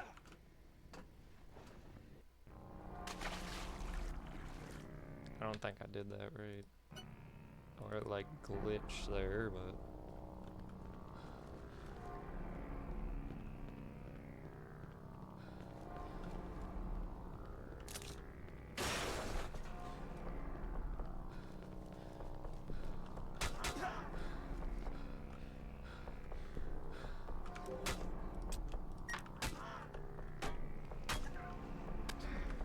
I think he hit it, didn't he?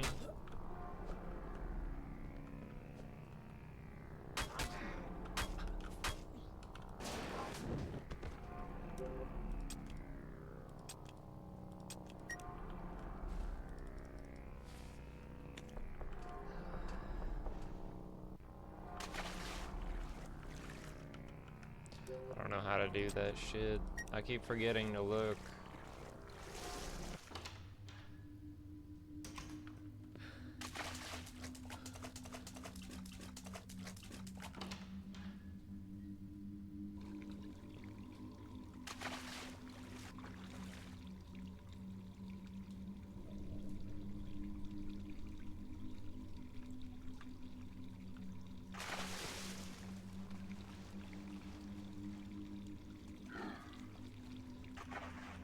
I thought there was something in the water. I was gonna say, that's new.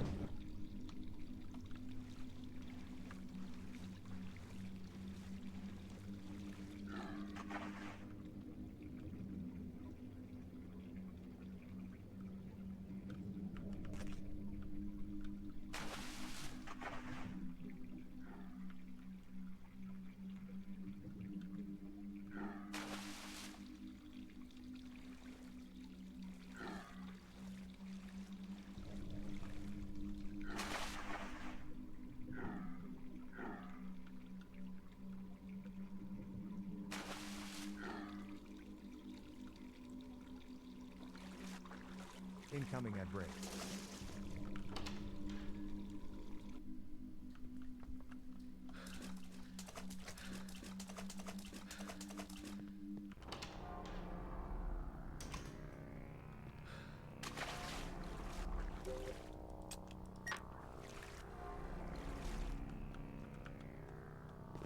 Really? I'm stuck? I was gonna say, I have to like restart the whole thing.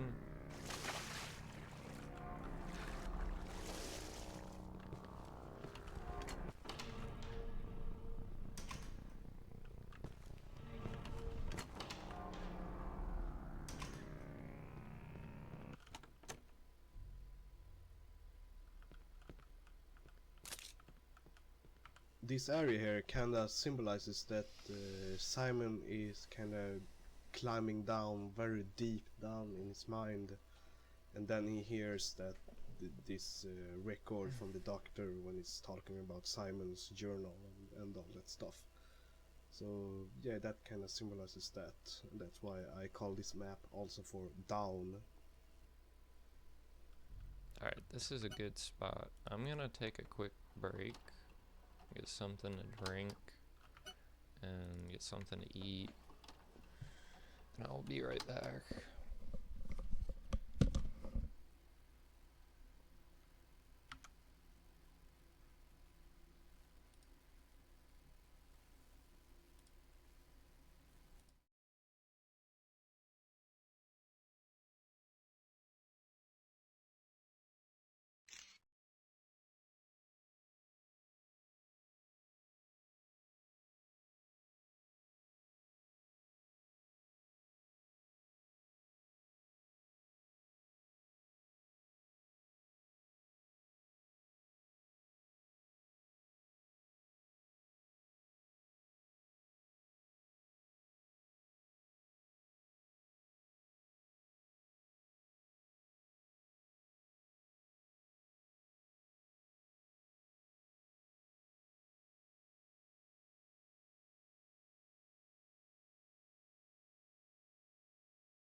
There we go.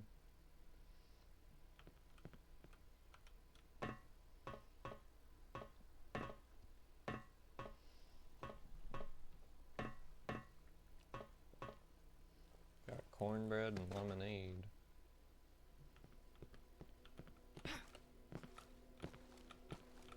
He always comes back to the same place day after day, just watching it like it was yesterday. Despite the fact that it causes him tremendous anxiety, he insists on returning. He insists it's for Dang. charitable reasons. Life remains skeptical. He doesn't respond well to questions about his personal life. So Became it's extremely that angry one. when I mentioned events prior to what he insists on describing as the Black Day. His school and home life were no-go topics when discussing these feelings and anxieties. He told me the other day that he'd been seeing hallucinations, but couldn't give a clear description of what he'd been seeing. Naturally, I didn't take him seriously. I saw no evidence to suggest this was the case, but upped his prescription anyway. He claims the extra medication helps.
It's become clear that Simon is not progressing mentally like I initially had hoped. JP, you're banned. I suggested that Simon should keep a book to write down the feelings and anxieties whenever he needed to. This seems to have gone out of Fan ta dig, Andreas. Helvete!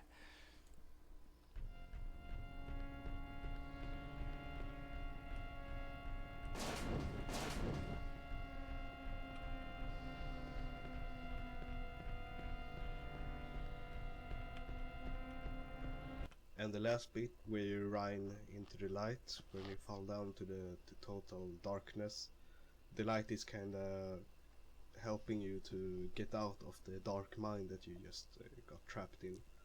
So you're like escaping your own mind, and that's when you get back to the reality, like here, you find the fuse.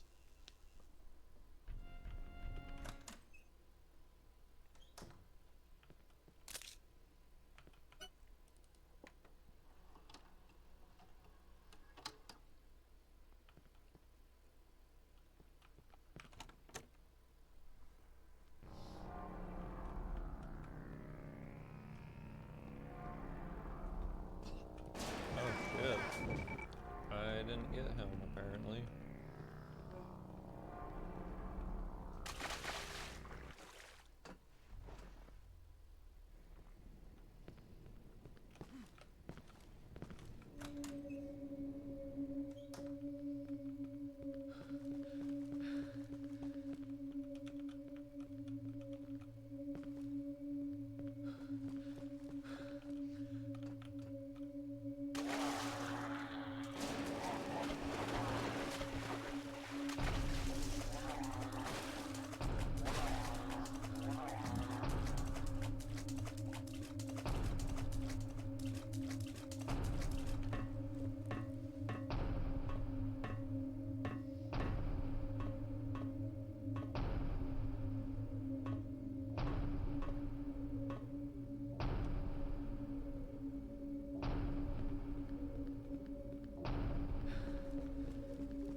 might do some speed runs on the doctor mode tonight.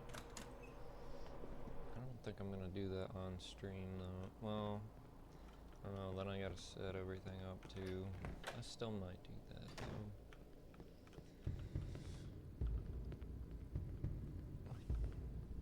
So I'll pretty much be done with this.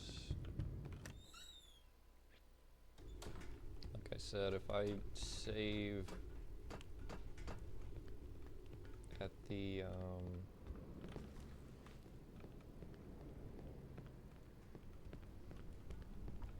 mental ward or hospital, it should be good.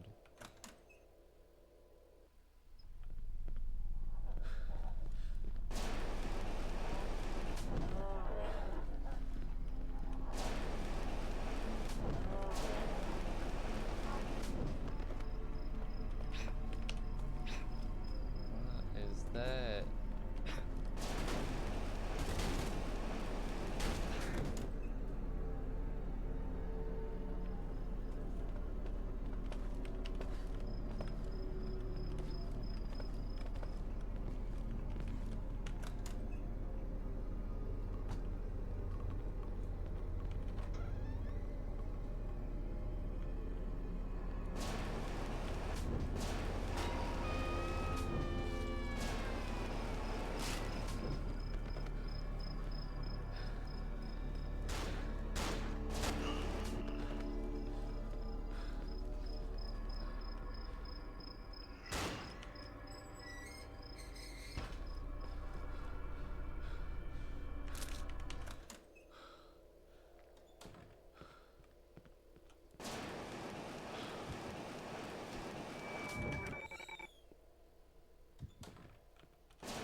Oh, went the wrong way again.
It's very bitter.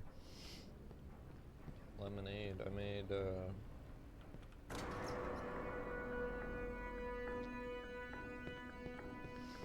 lemon wedge to put in there.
wish you could jump over that.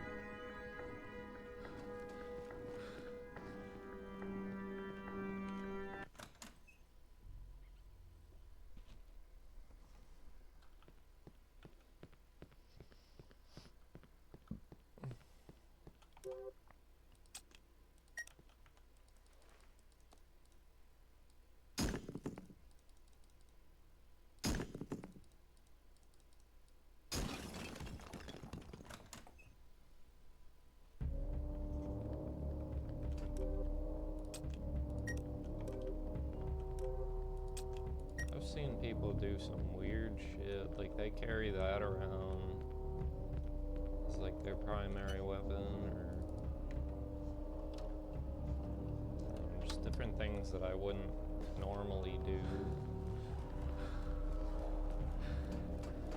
It's interesting watching people play this that have never played it before, because they look at this a lot different than like I would normally, or a lot of other people would normally.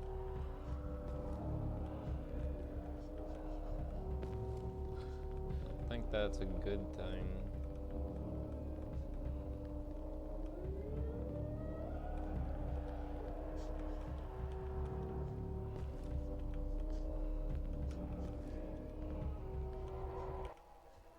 ställer sig neonlighter Sharpswordniken.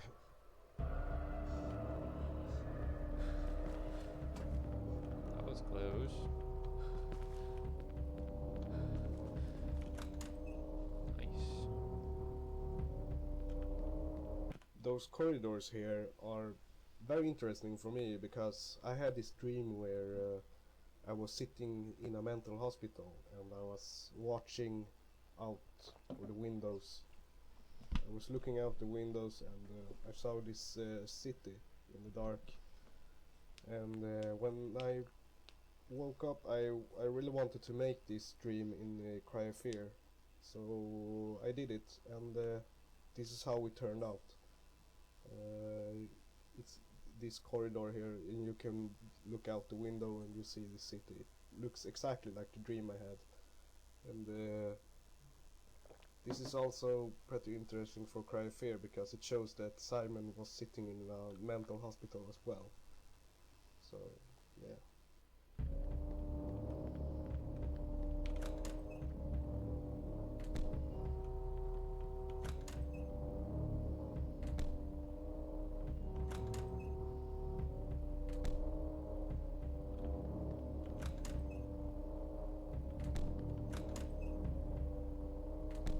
I got that down now.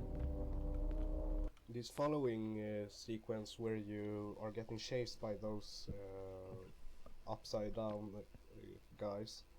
This idea was originally to Afraid of Monsters 2, where I wanted to have a boss called the Hanger to follow you like this, but we made it to Cry of Fear instead because I don't think I would ever make Afraid of Monsters 2 anyway, so I think this is really nice. This is something that I still class as a boss area, but it's slightly different. There's no boss pass that should indicate to players that you cannot fight these things, and instead you should run away. All you have to really do is make your way through the maze to the exit to beat it. Originally there were no indicators as to where you should be going, and it was pretty much a case of trial and error. This was too hard, so Andrew set out the maps on the walls that you can use to see where you are and where you should be going.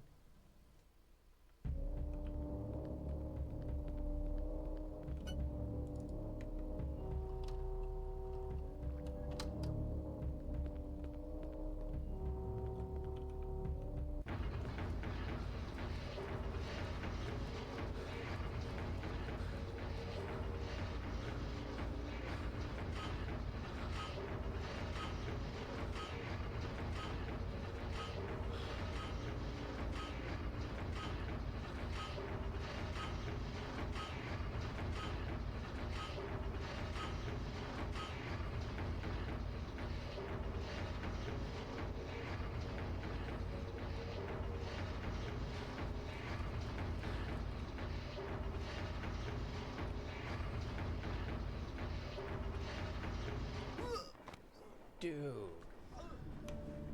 Ugh. I didn't think I was close enough to get hit, but I guess. Glad that I saved that.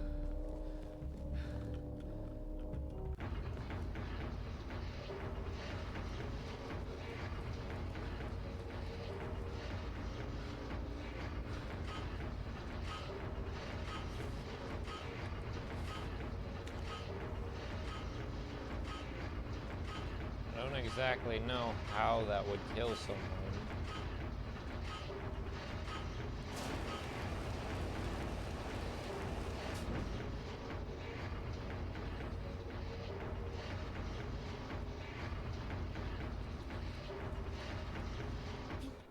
Dude, what the fuck am I doing?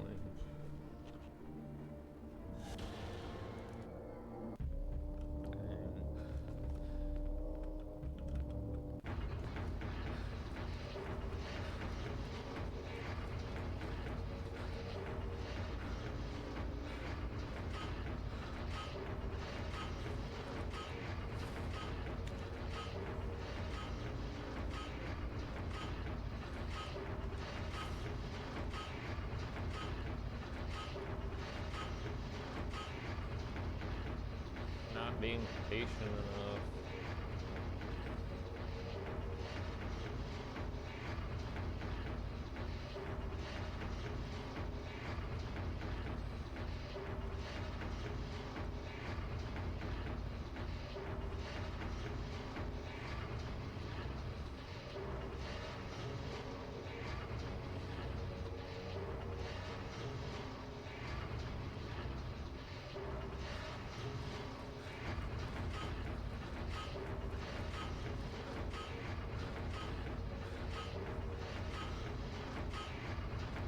This one will be fun when I can start speed running this.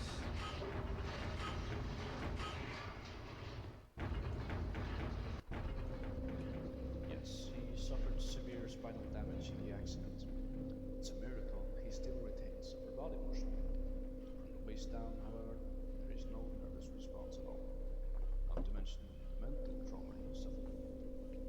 From what I can tell, Simon is a deeply disturbed individual who had mental problems even prior to the accident.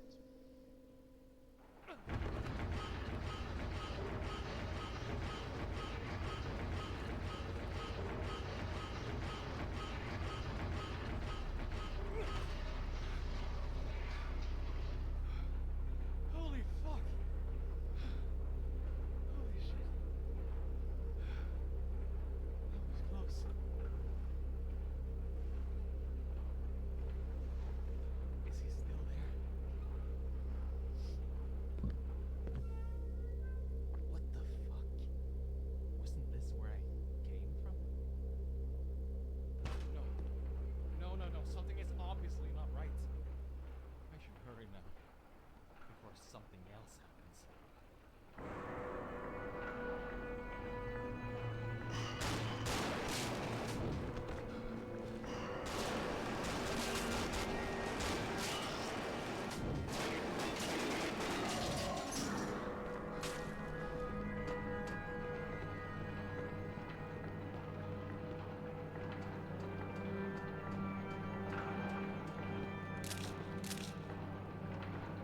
Oh, I went the wrong way.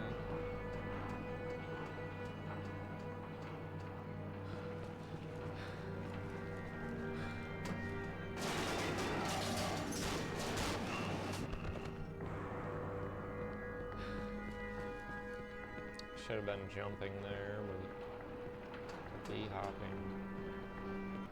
That's the correct term, bee hop, I guess.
the voice that is being recorded here, that is talking, is actually James' father, and James asked him to record some lines to kind of help Simon to find the correct objective. So that's pretty cool to have James' father involved in Cry of Fear.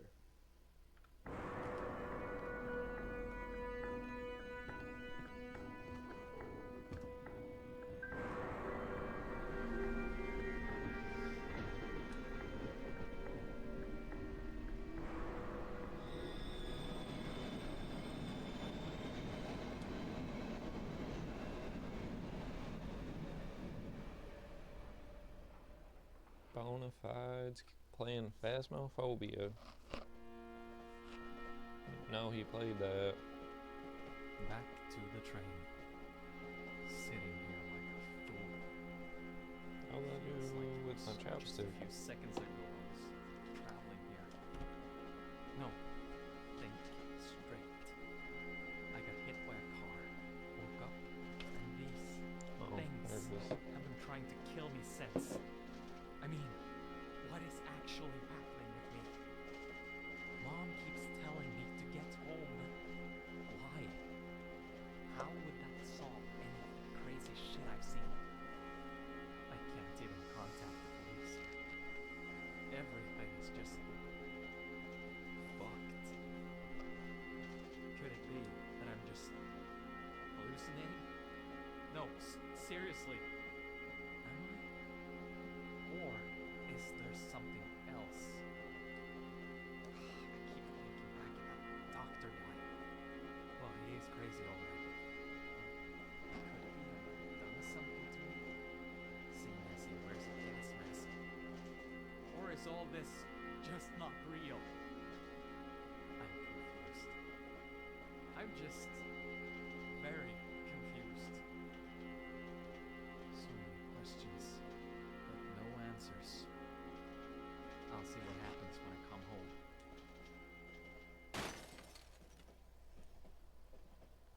Check this shit out. This is pretty cool. Need to save whatever the save is.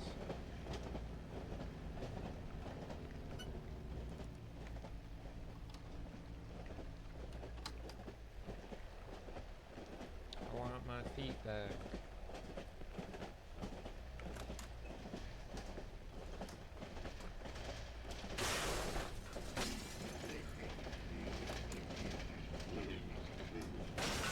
Oh, I'm very happy.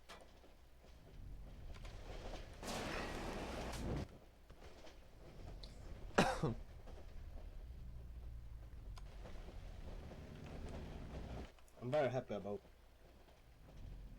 what?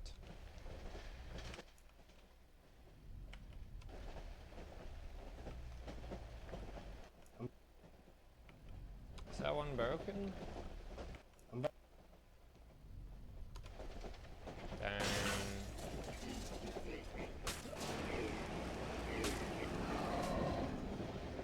I'm very happy about this. I don't know why that one doesn't work.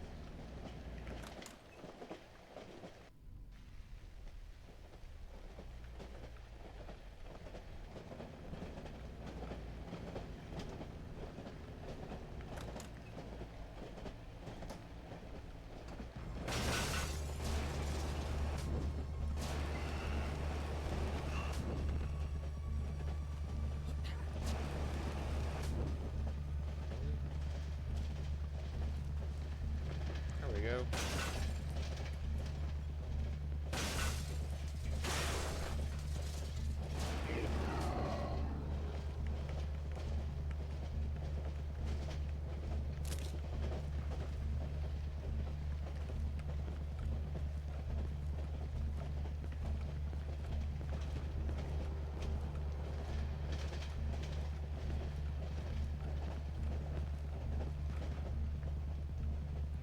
Which one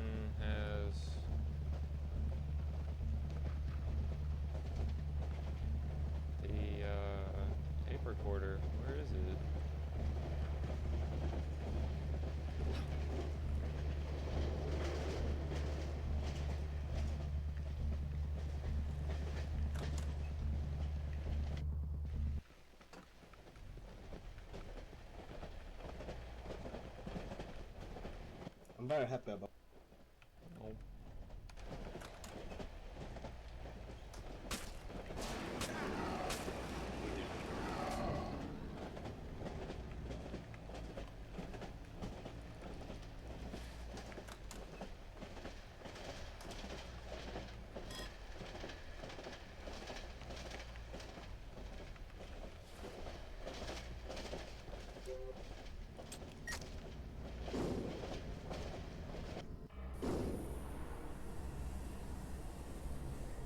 I don't really feel like that's faster jumping out the window.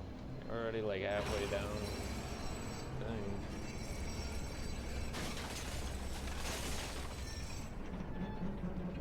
Maybe it is, I don't know.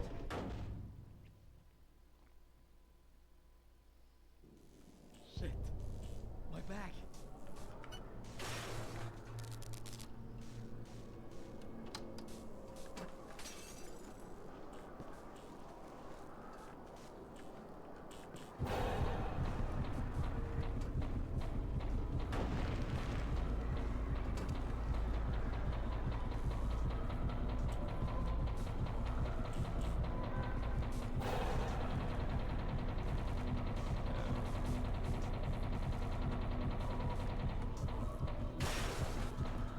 There we go.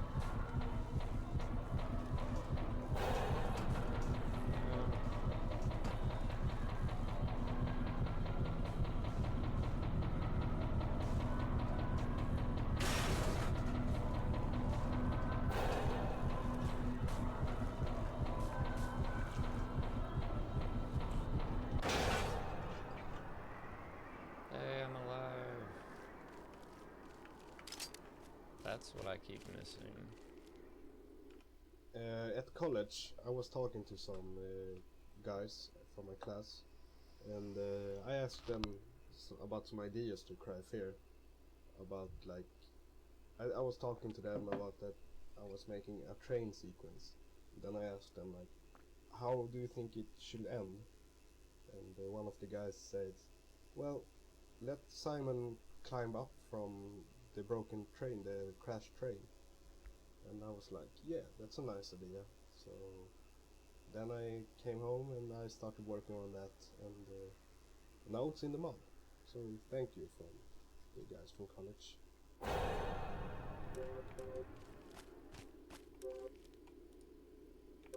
I'd rather not have that equipped.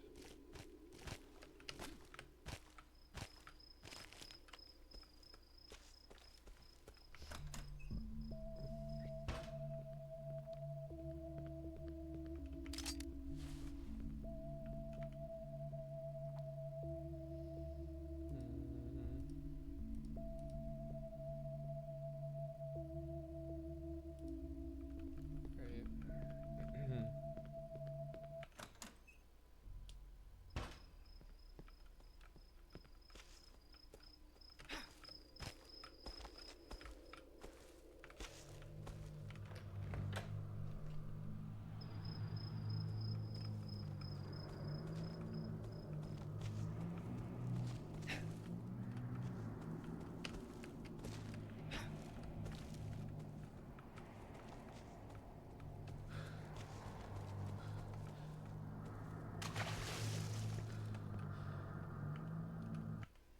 I'm really proud of this forest. I'm really happy about it because I really managed to make it so you feel like you're in the middle of a forest.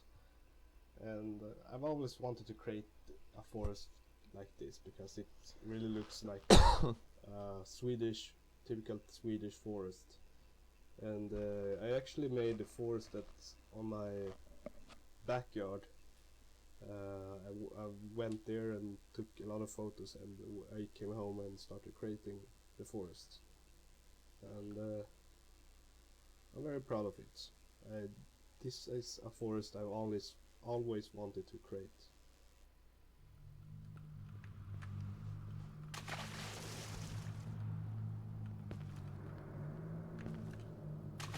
Why does this part give me such a hard time?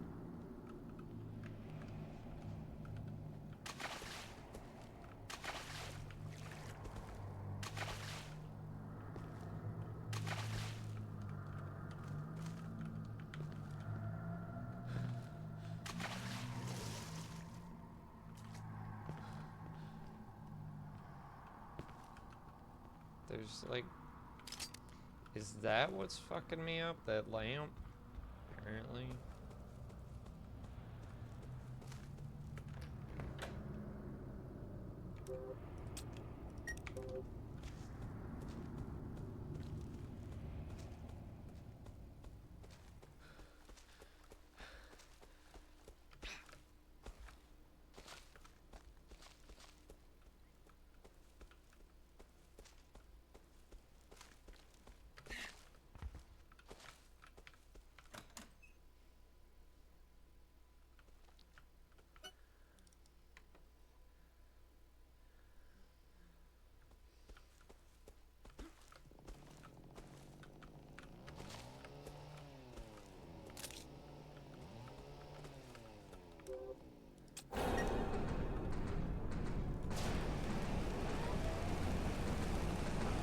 Incoming air brake.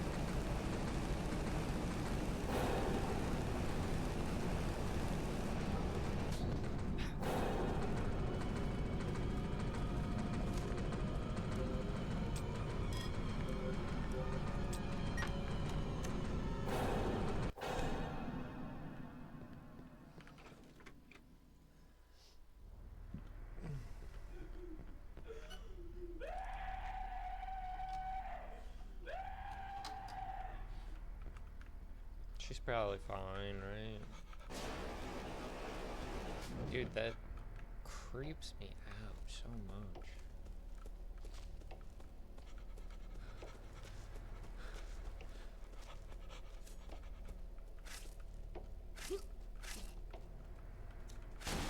There we go.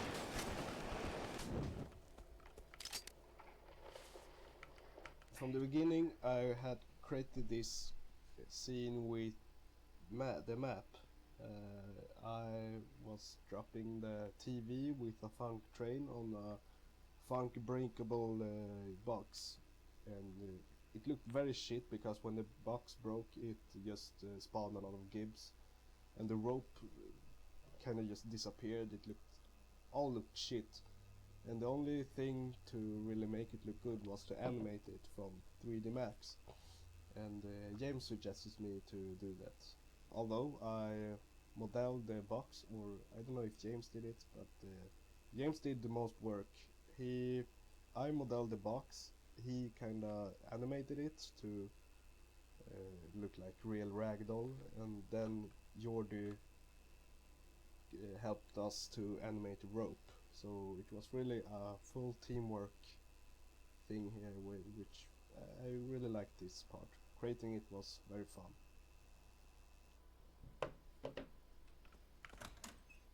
Almost done. This area is pretty interesting because me and James were discussing about having enemies which was falling down from trees. And I always wanted to have hanging corpses just falling down on you.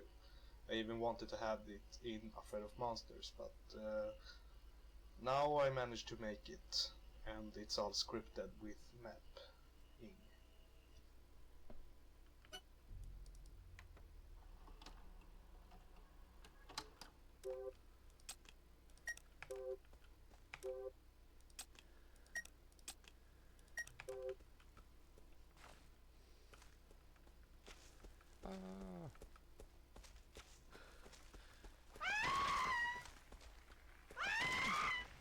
Dude, I legitimately had goosebumps the first time I was playing this. So fucking creepy, dude.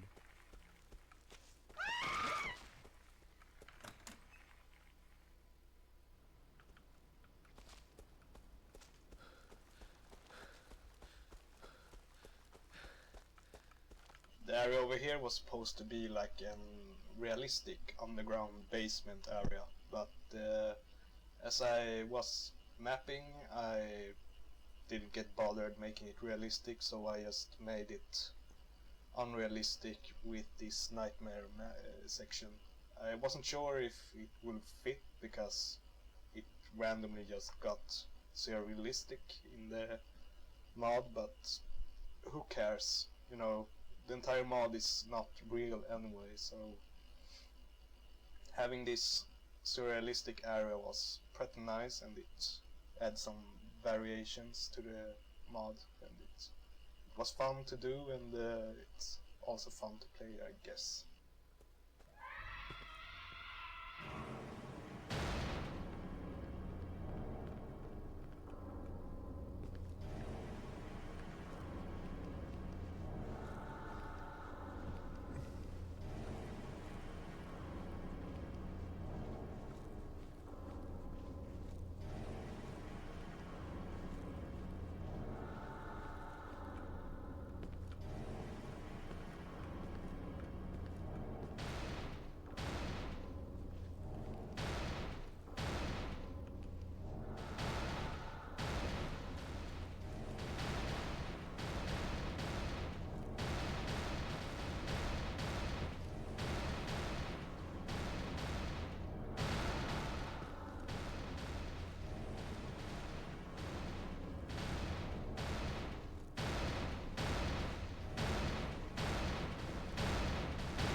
You don't really get anything for going there.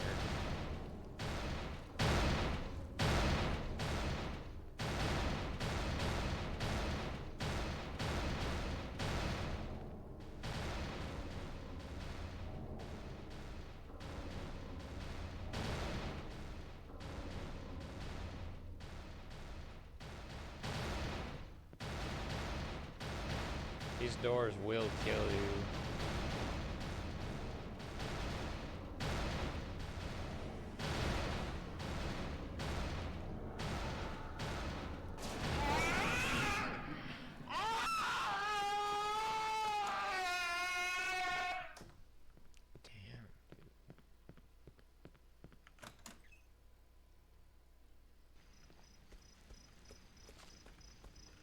I've always wanted to have realistic lightning in my mods, and this time I managed to do it.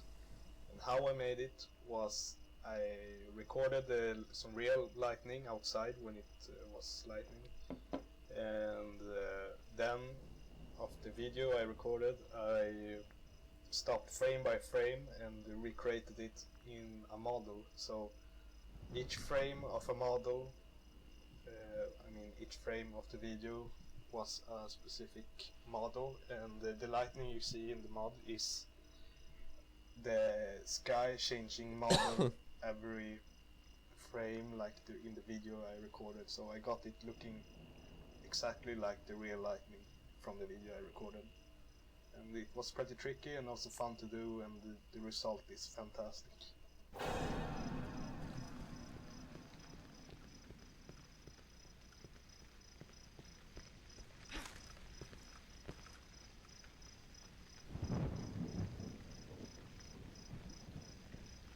I haven't seen a really good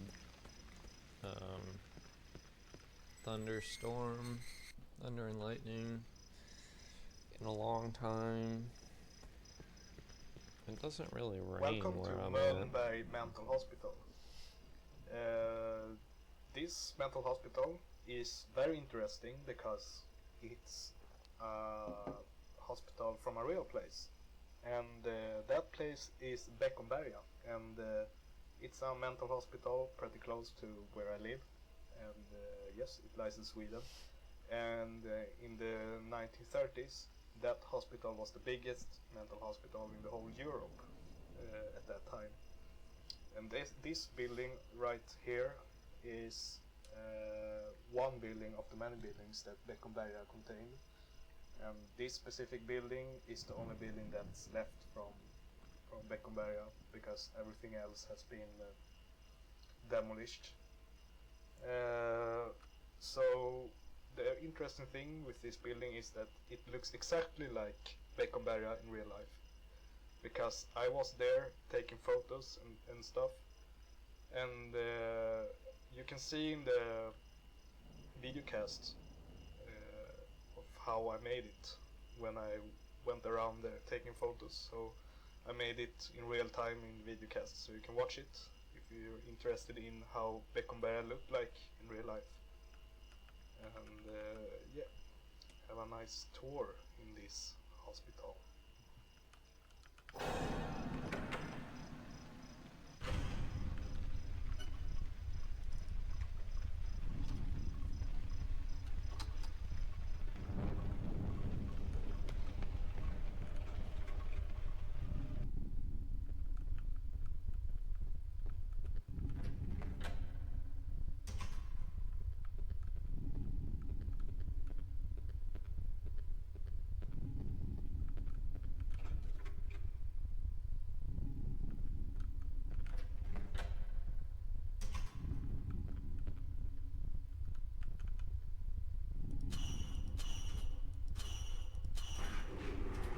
This puzzle is kind of a nod to old school survival horror games in which almost all of them required some kind of puzzle in which you had to reroute the power.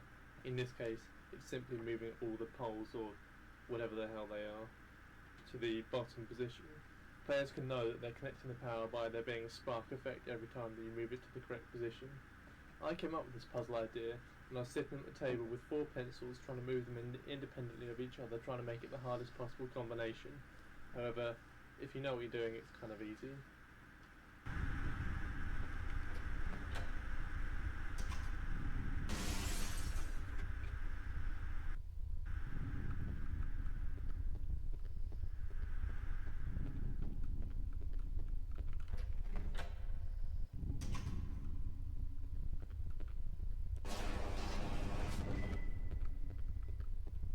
The bottom floor, however, is fictional.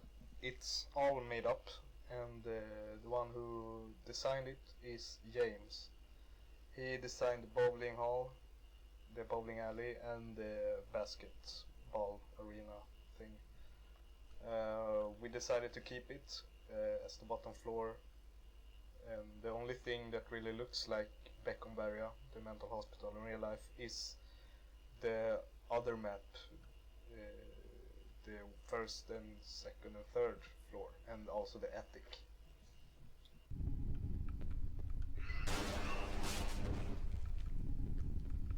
That's weird.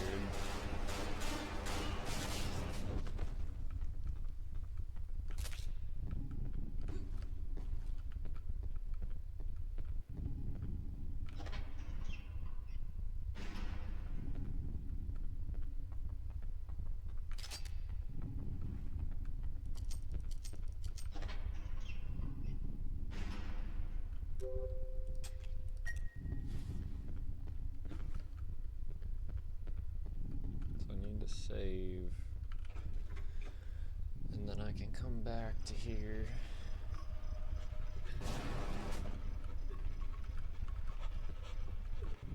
Where is he?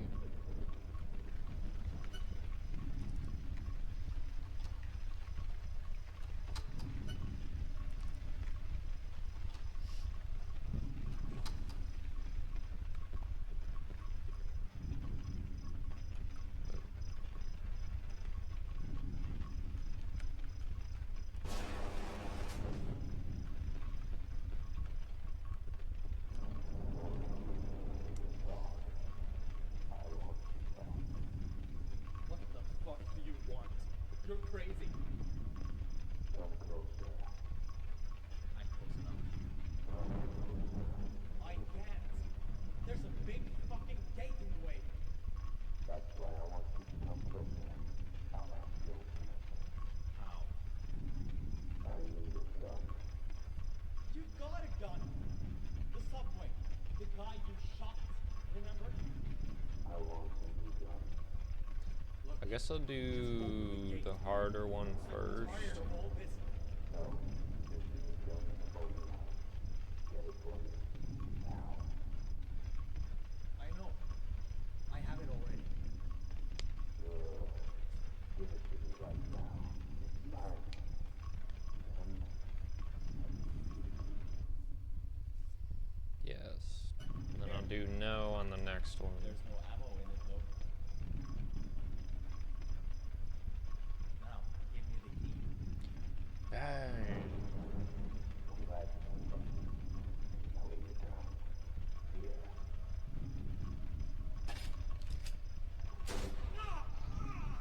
You crazy bastard! I'll kill you!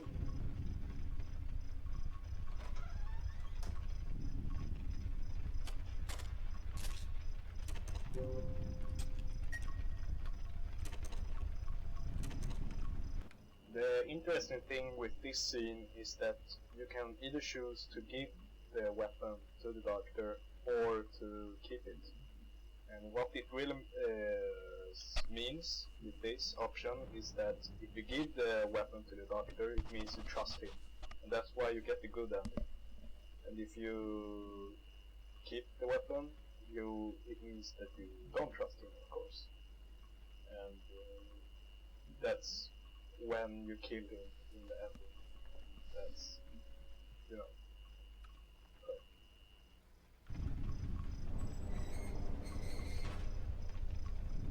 The interesting thing with this scene is that you can either choose to give the weapon to the doctor or to keep it. And what it really No, that's not the one. the interesting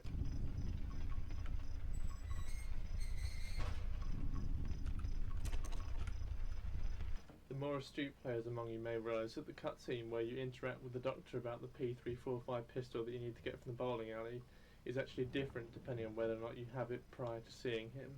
If you do have it when he first sees you, you tell him that you already have it and he knows about the gun in the bowling alley. If you don't, then he agrees to go and get it.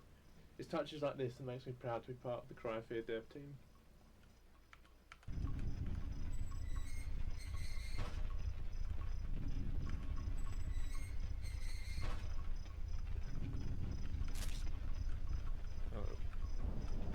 This puzzle is damn nice if I do say so myself. It's in multiple parts. The first part requires getting the two halves in the numeral place, putting them together to get one of three randomised telephone codes. You then phone the number on the telephone and that triggers a cutscene where the sick version of Simon in the opposite window holds up a board with a code on it. You then use the telescope to read what's on the board and use it to activate the keypad at the top of the asylum. The thing about this is that not only is the number on the board randomly generated, but it won't end the cutscene until the game knows you've actually looked at Simon himself with the telescope. This is done by using a simple trace line from where you're aiming with the telescope.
I have that one yet. No, I don't think. 511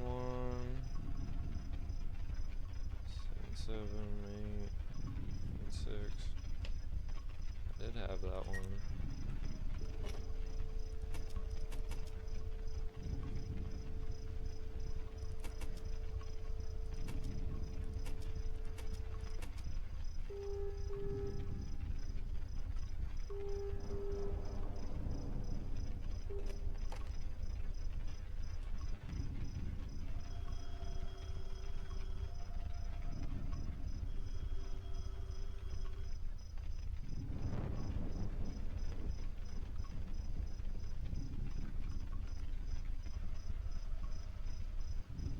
779.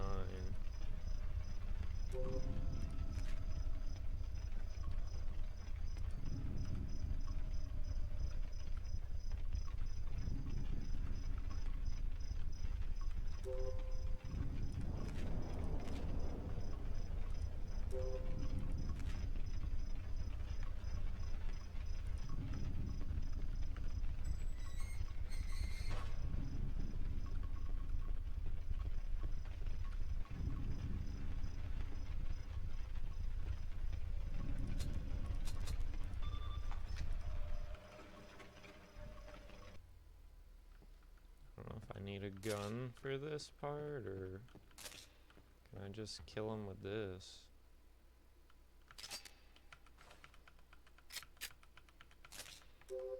Get it anyways, but I'm thinking I can probably just kill him with this. There you are. You're dead. You're so fucking dead.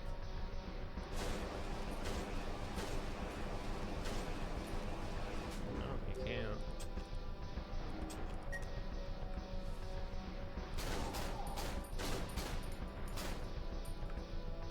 Dang. I don't know if I have enough ammo to kill him.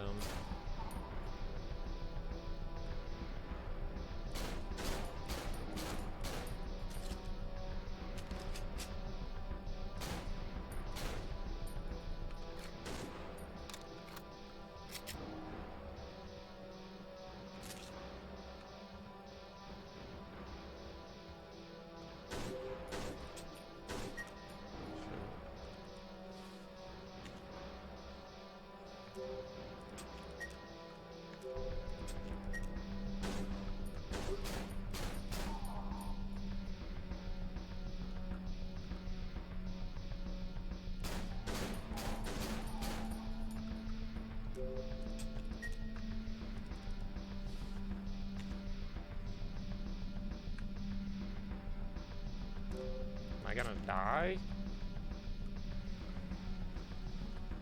The fuck is happening to him?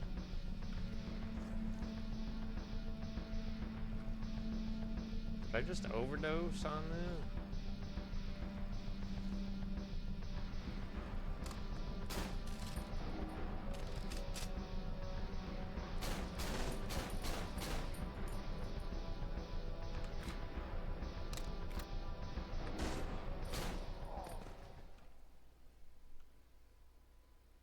I've never done that. Simon, the pills by itself won't make you feel better. You have to do something. Oh my gosh. I recommend that you try pneumonic treatment called cognitive therapy. What's that? Well, it's a set of exercises you do, a way to forget the past, all the bad memories and exciting now. Are you interested in this? Are you interested in drugs? Why? Alright. I just wanted to find out. Because I want you to try out something. Incoming at break. I want you to try how you feel. Do you think you can do that? I guess so. I can try.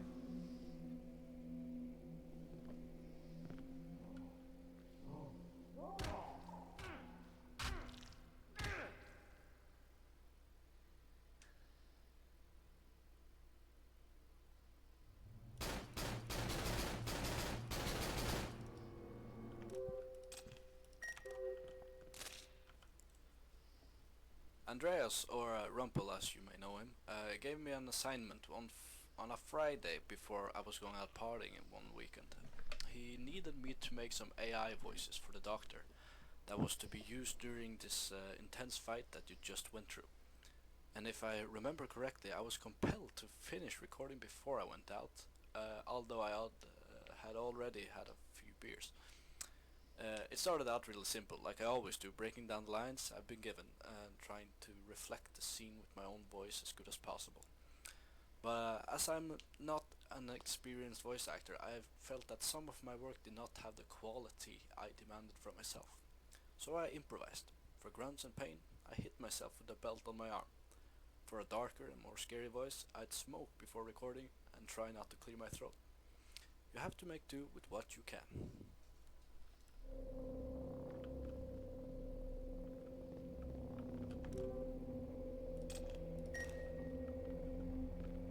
Hopefully it's smooth sailing from here on out. I gotta do the other ending, but should be good, I think. I think I can do them both before the end of the night.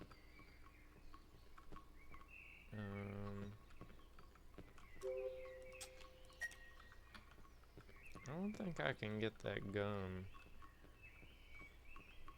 Well, I can't. Even if I did, I would still need to drop it.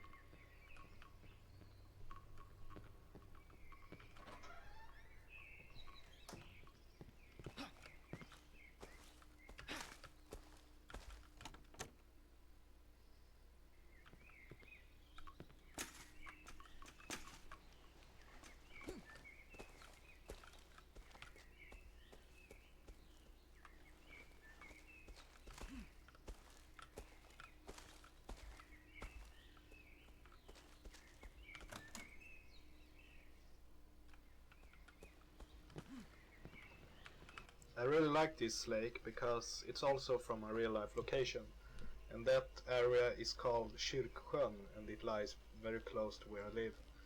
So I went there one day, actually with my dad, and I went around taking photos, and he must have thought I was pretty weird. However, an interesting thing with this bit is that the water is reflecting the sky very good, and it makes the water look damn nice. But it's actually faked. The water is invisible here. It's only the reflection and refraction that is visible. There is no ground, so what you see down there is the sky. So it's just an invisible shader where you see the sky sphere under the water. So it's just nothing under the water. It's just the sky. It's just fake. The reflection is just faked. So, but it looks very nice, and it was pretty tricky to come up with that idea. And a lot of games do that. So this is not a cheap solution. So yes, I'm pretty pleased.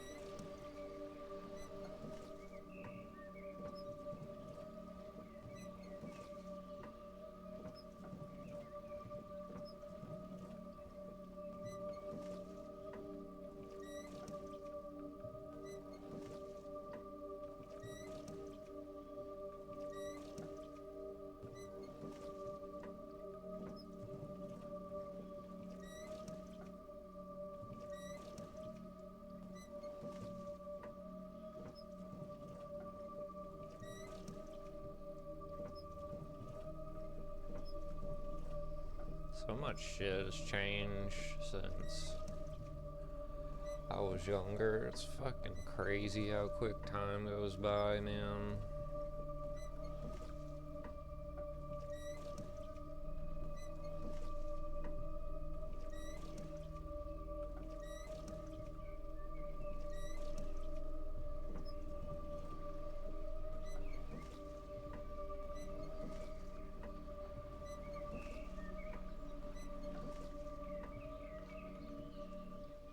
Kinda wish that we could just slow down sometimes. Hopefully you'll think we're copying Silent Hill 2 in this part. It really came about because I really wanted to break up the first person view. I mean, I just wanted to add some kind of new dynamic to the gameplay, and we felt that a boat ride across the lake in third person might be a really nice break, and it'd kind of allow you to get your breath whilst you kind of take in all the surroundings. It's a really beautiful map, and there's all the kind of daylight and forest and all that kind of stuff, and I think it's a nice contrast to what you've previously been going through in the cities. I think it's a nice little break.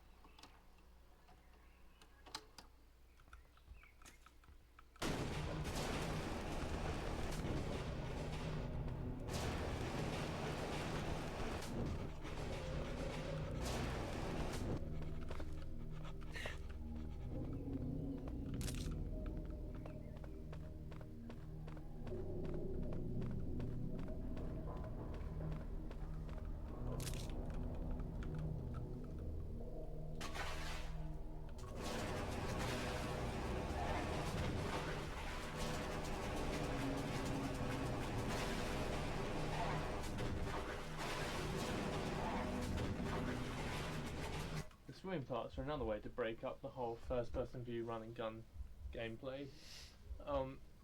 This is accomplished by simply the normal Half-Life swimming code, but then we also add the first-person view hands swimming, so it feels a lot nicer and kind of more different. Those of you who are a bit more astute may notice that as you pull your hands to the right, much like a normal swimming, that propels you forward. You also may notice that when you get out of the water, your sleeves are darker, and so your gloves, to simulate them being wet. They'll gradually fade back out to normal as they dry out. These are just some other really nice touches that we've got in the game.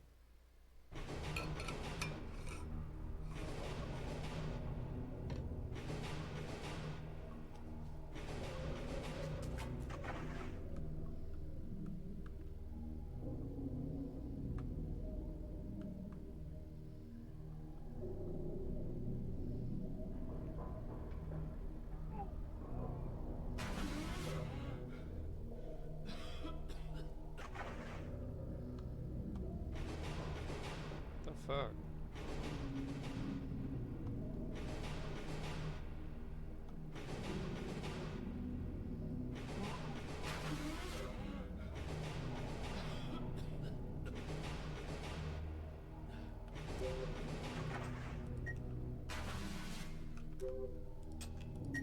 Welcome to the stream.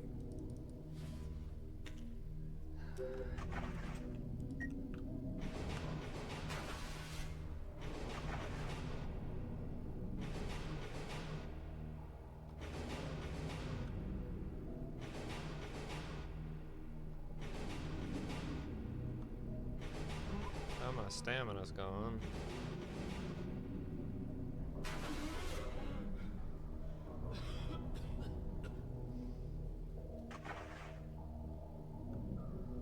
I don't know why it's getting stuck like that.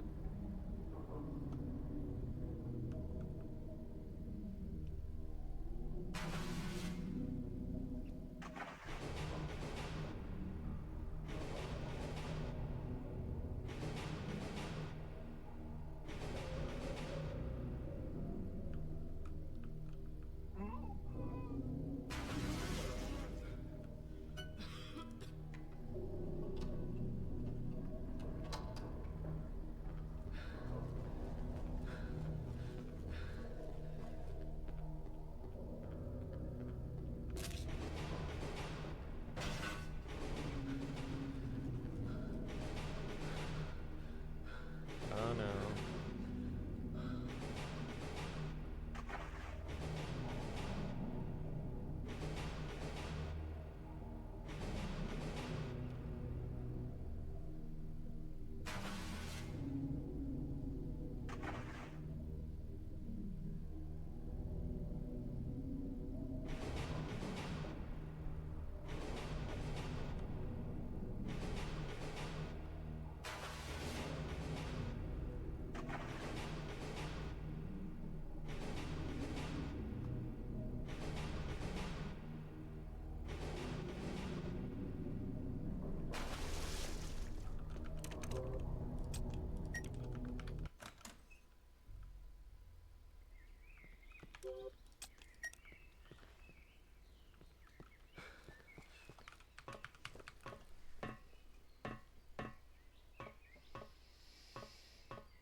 I really love this section of the mod because it's the first map I've ever made that's in daylight, an outside area, of course. And the other interesting thing with this map is that it is the outside, right outside my house, this place. It's not really exactly the same roads and stuff, but it has the same textures and the same design as it looks outside my house. So it feels like walking around outside my house in my town. And it's really nice. I love it.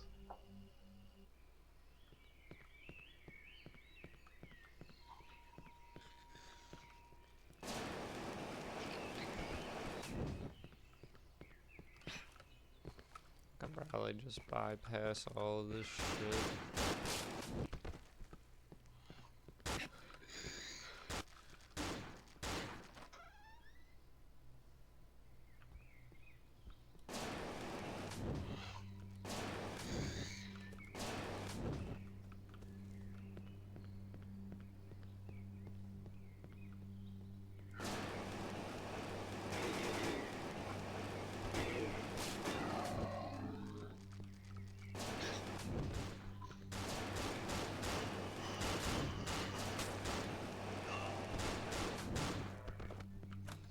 Why it took so long the first time I did that.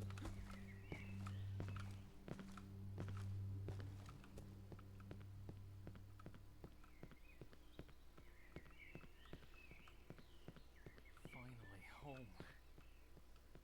I hope Mom's okay.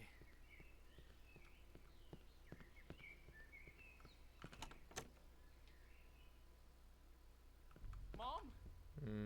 Mom! Where are you? Mom? Mom!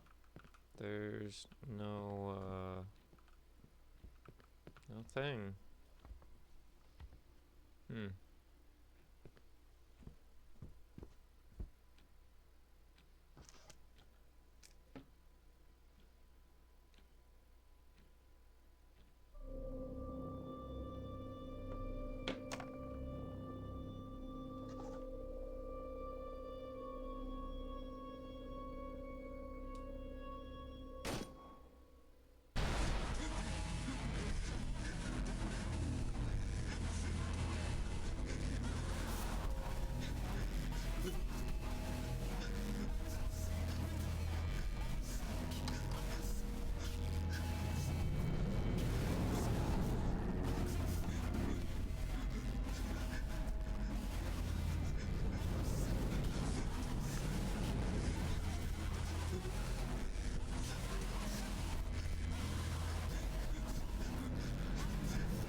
There's commentary.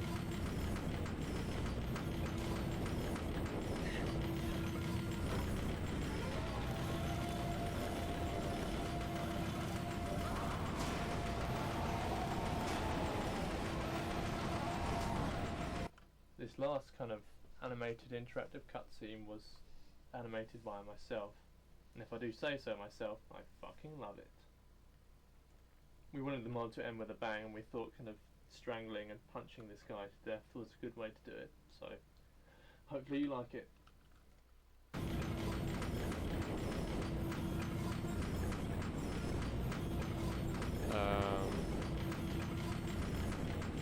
I would if I could find the fucking wheel.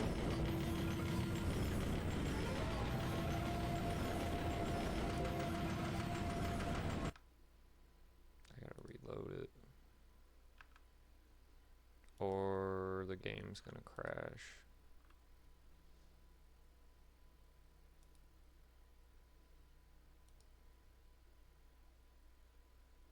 That works. Hang on, I'll reload it.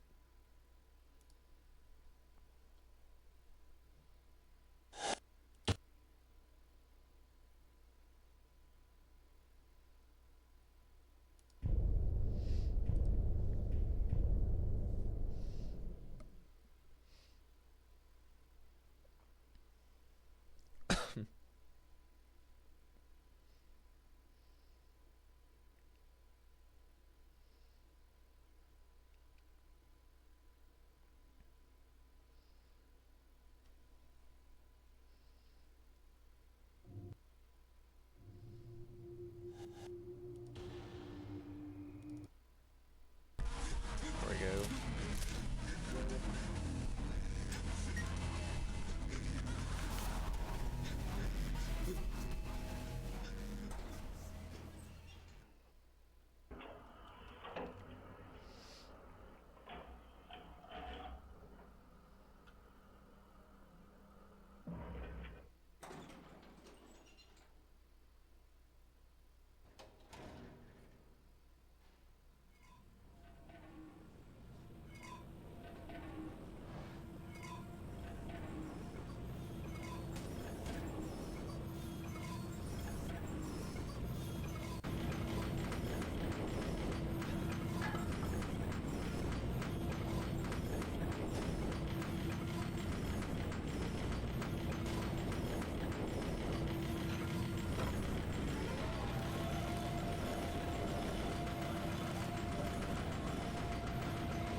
I don't know what you're supposed to do for that. You're just kind of screwed.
couldn't live this life anymore.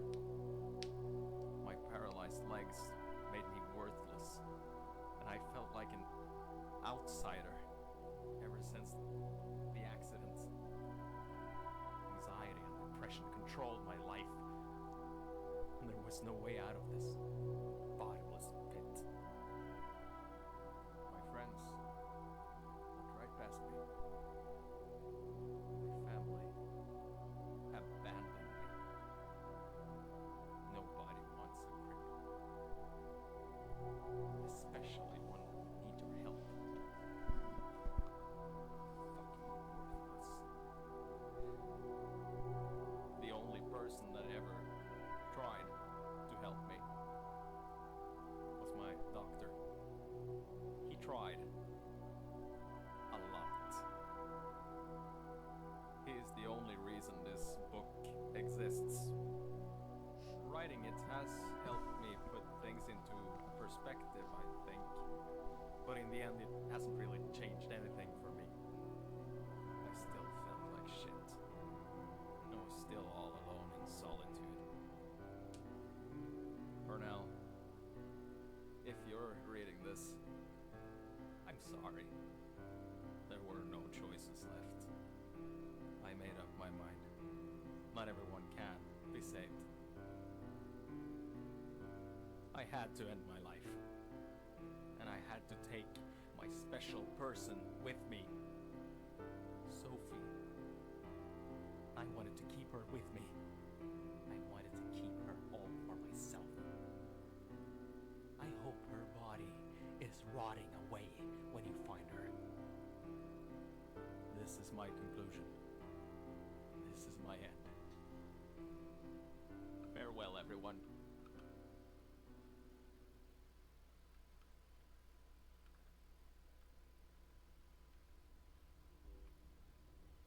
I'm gonna do the other ending after this is done.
crazy? Come closer. I'm close enough. Come closer. I can't. There's a big fucking gate in the way. That's why I want you to come closer. I'll help you open it. I want to know what that door does. You got it done. The subway. The guy you shot. Remember? I want a new gun. Look, just open the gate, will you? I'm tired of all this. No. There's a new gun in the bowling alley. Get it for me. Now. I know. I have it already. Good. Give it to me right now. It's mine.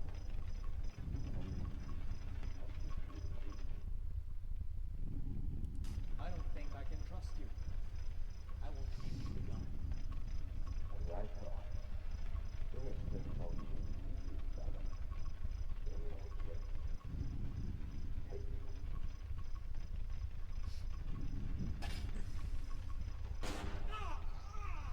You crazy bastard! Kill you!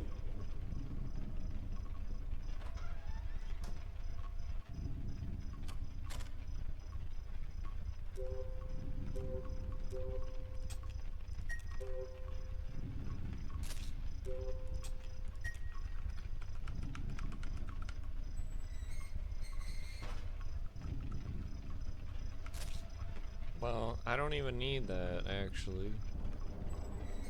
So I got the,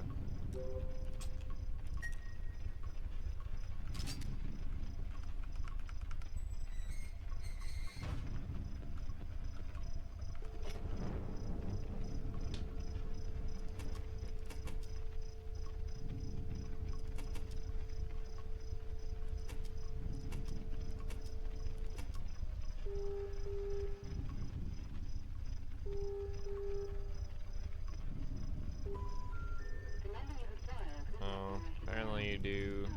You gotta get the tablet and then do that.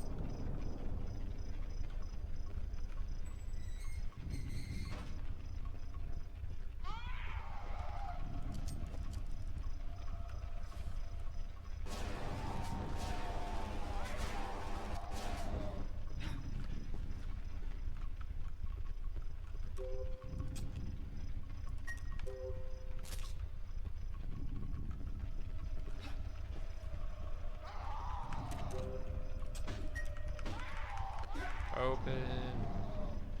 I don't know why I dropped that. What the fuck? Oh my god, dude. Well, I gotta redo that.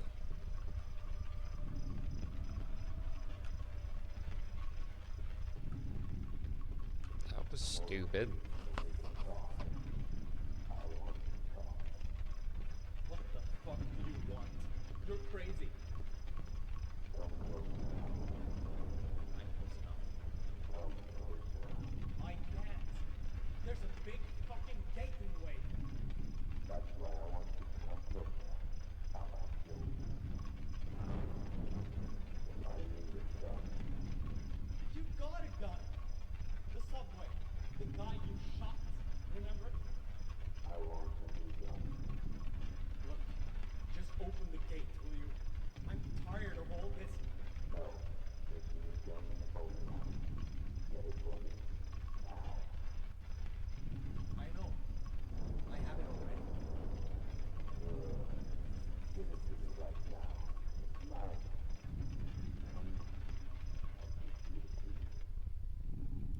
I don't think I can trust you. I will give you the gun. As I thought. There has been no change in you, Simon. There will always be. Take it.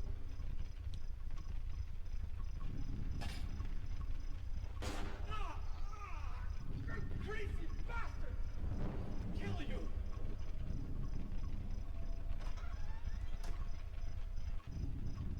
Just drop the gun, get the key.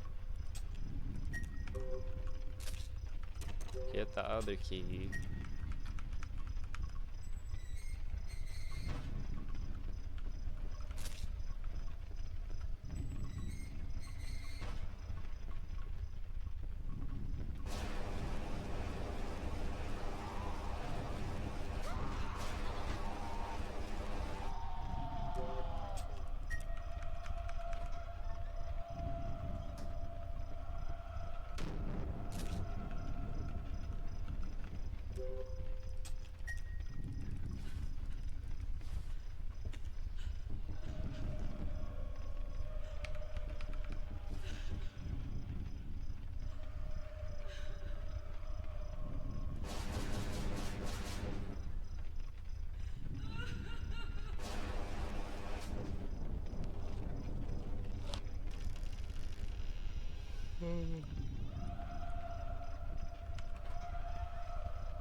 Hopefully it's the same one.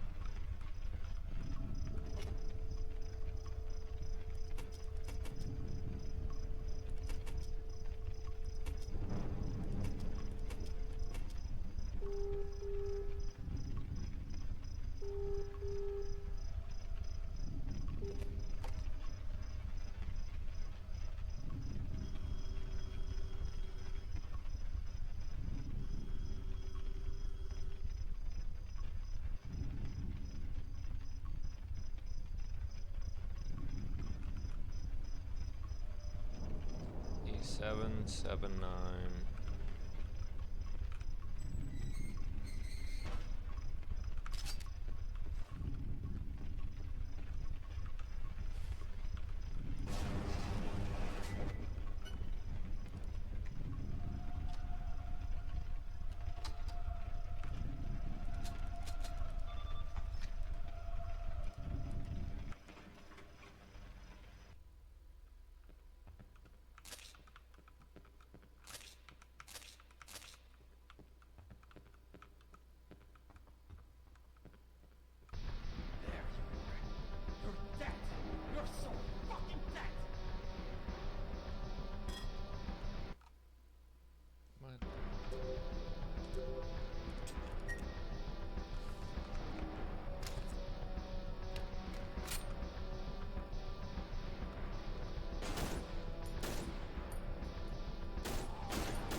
So I guess you really only need to do 2 of these to get all of the commentary. Or really just like 1. You're only missing 1. That's the only difference, really.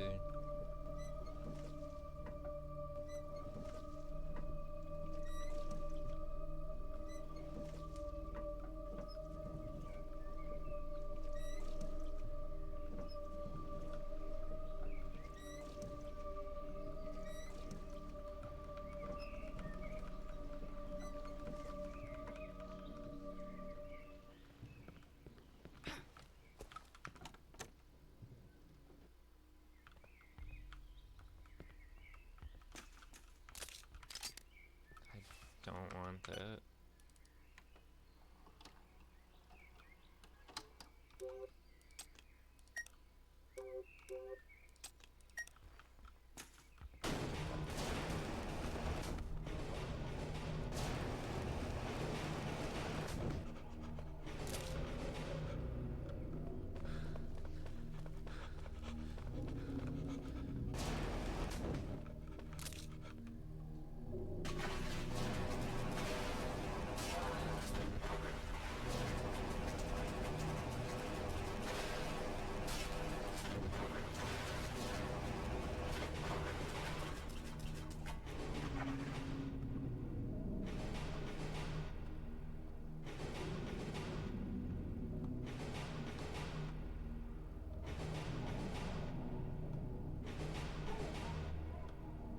Oh no, am I gonna die?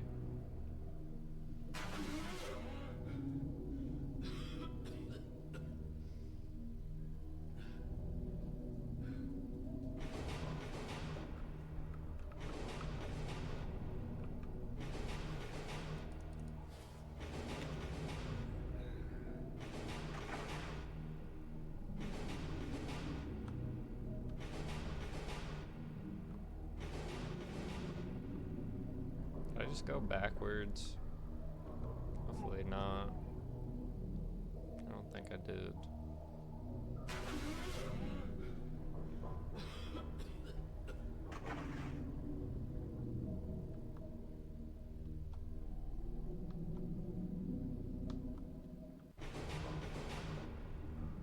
JP, you're there.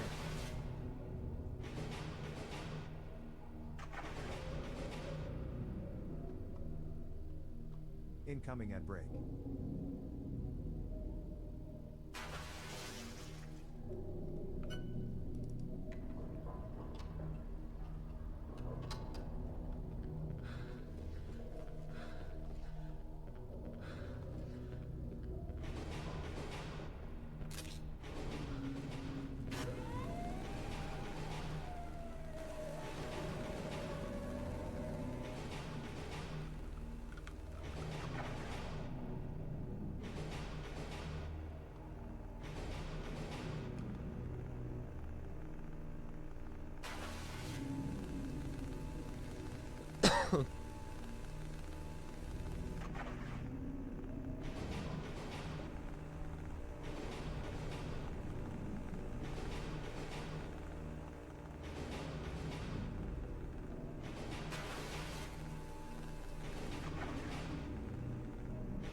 Imagine he was just right here.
Nico! What the fuck is he doing? It's like he's on drugs or something.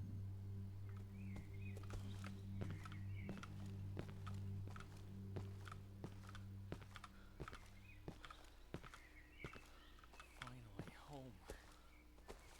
I hope Mom's okay.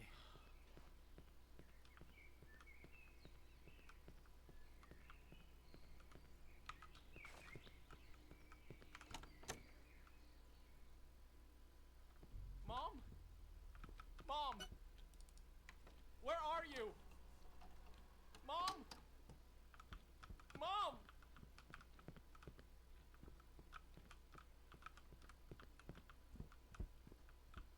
No.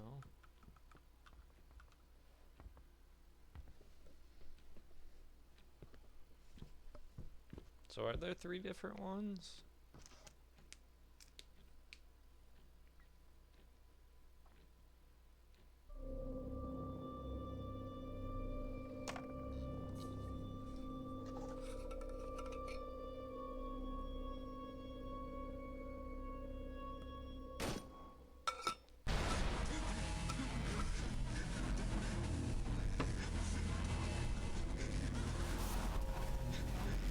No. It's 2.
Why am I not getting it?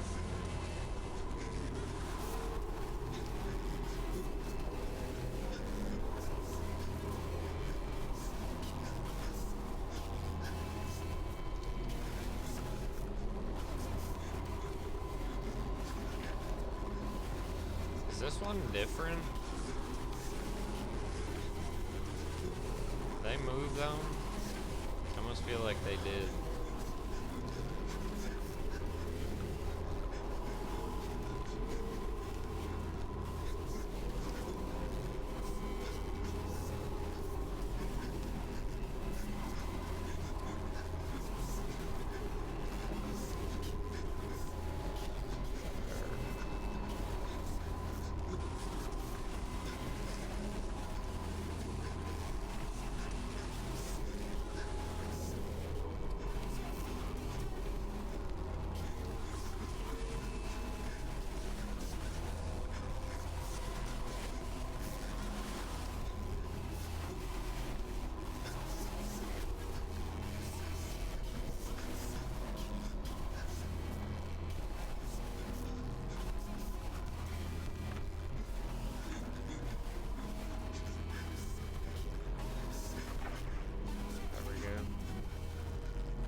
That shit alone was enough to make someone want to quit.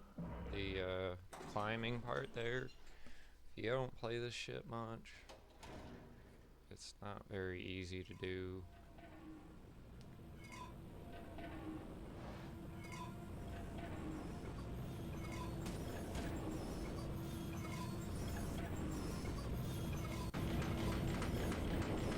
This last kind of animated interactive cutscene was animated by myself, and if I do say so myself, I fucking love it. We wanted the mod to end with a bang, and we thought kind of strangling and punching this guy to death was a good way to do it, so hopefully you like it.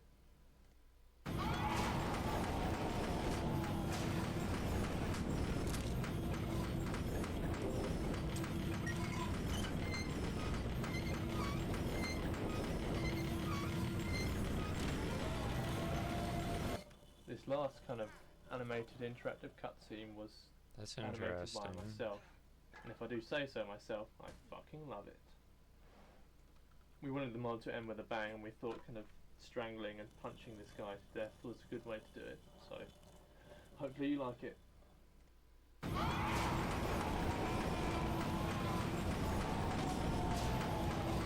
I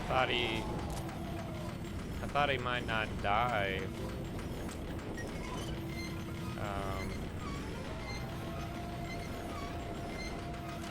I had that going, but I don't think it is.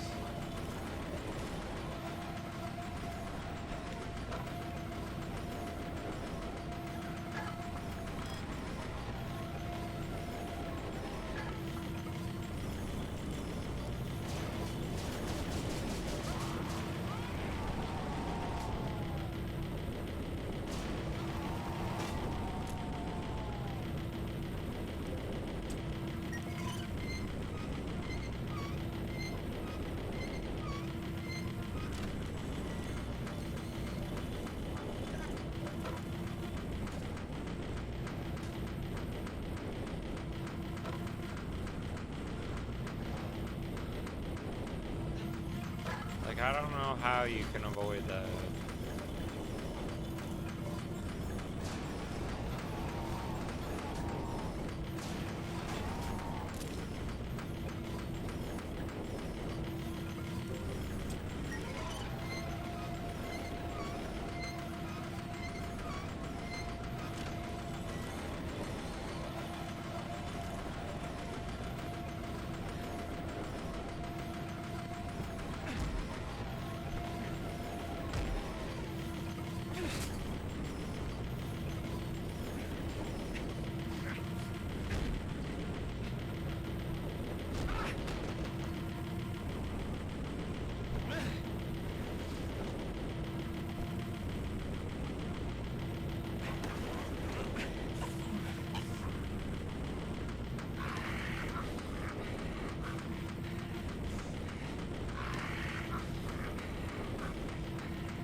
Dear diary, this is it.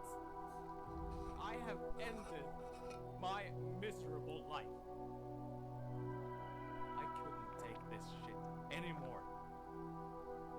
Being trapped in a wheelchair for the rest of my damn life is just not worth it. The surgeons told me everything would be okay. They gave me hope. To crush it under the soles of their feet and watch me destroy myself. They lied to me! They didn't know what it felt like! I thought I could handle my emotions, control them, contain them, prove them all wrong. But I was just too weak. I let it slip through my fingers. Out of my grip. It poisoned me. It clouded my mind. They didn't know anything. They only feel the cold touch of their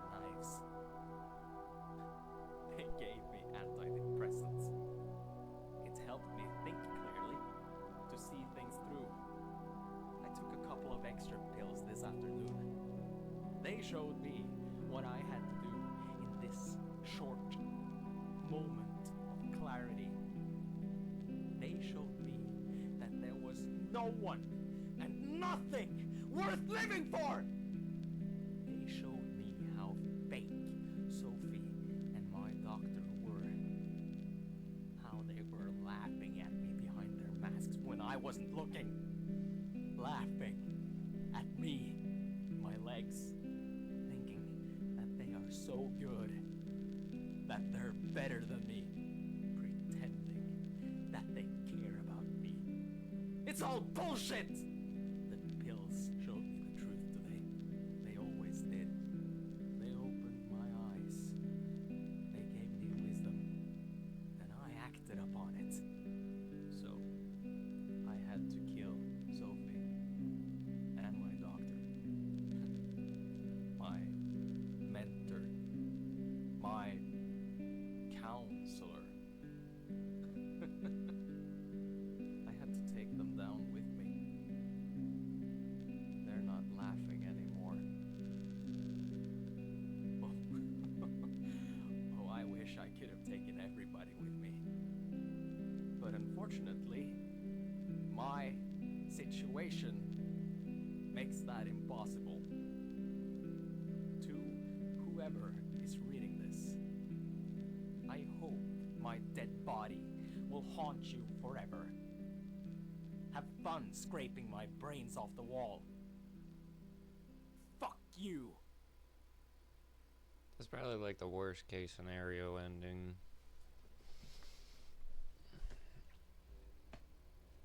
That one's not very good.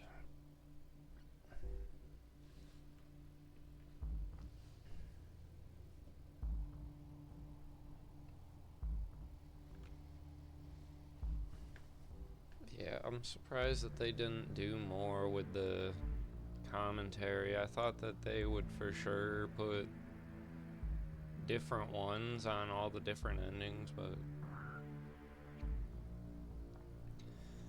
yeah, now I know at least. I'm gonna probably get into the speed running more now. I still gotta do all the endings on Afraid of Monsters, and then I have all the extras in this, and then the multiplayer and whatnot, so there's quite a bit that I could still do with this.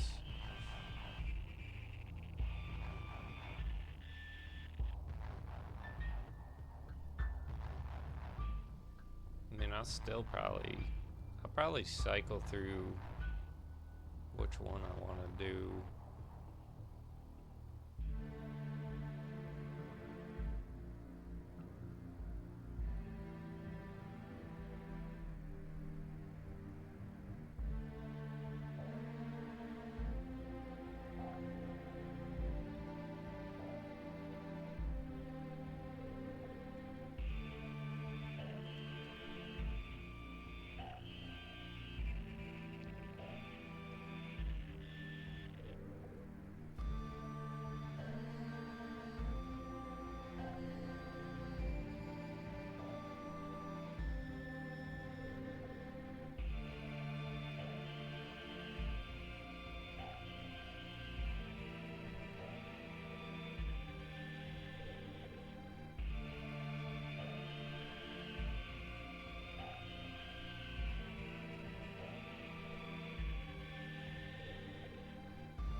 If I didn't take a break, I would have been probably right around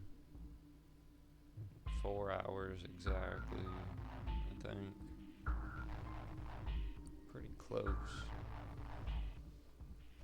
That was pretty good. I got both endings.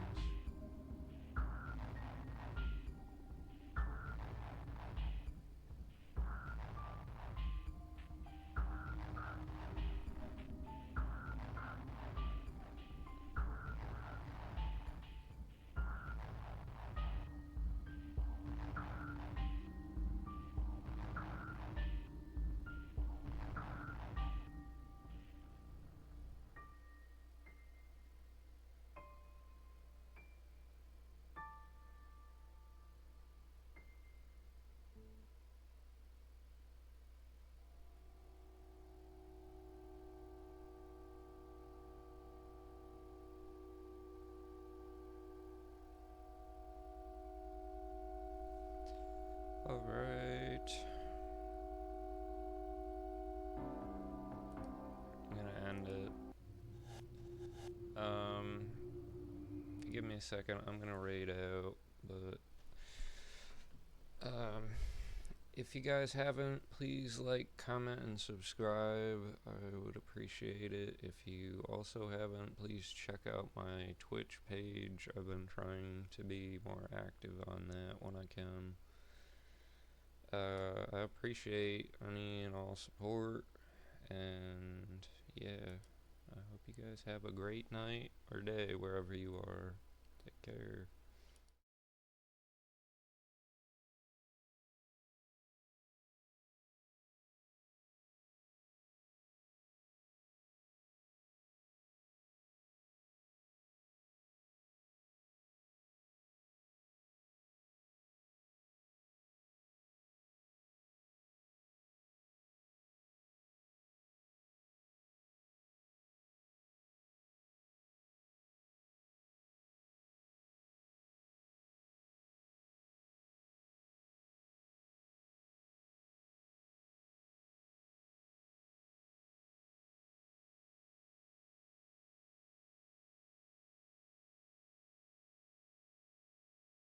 Rage, what's up, homie?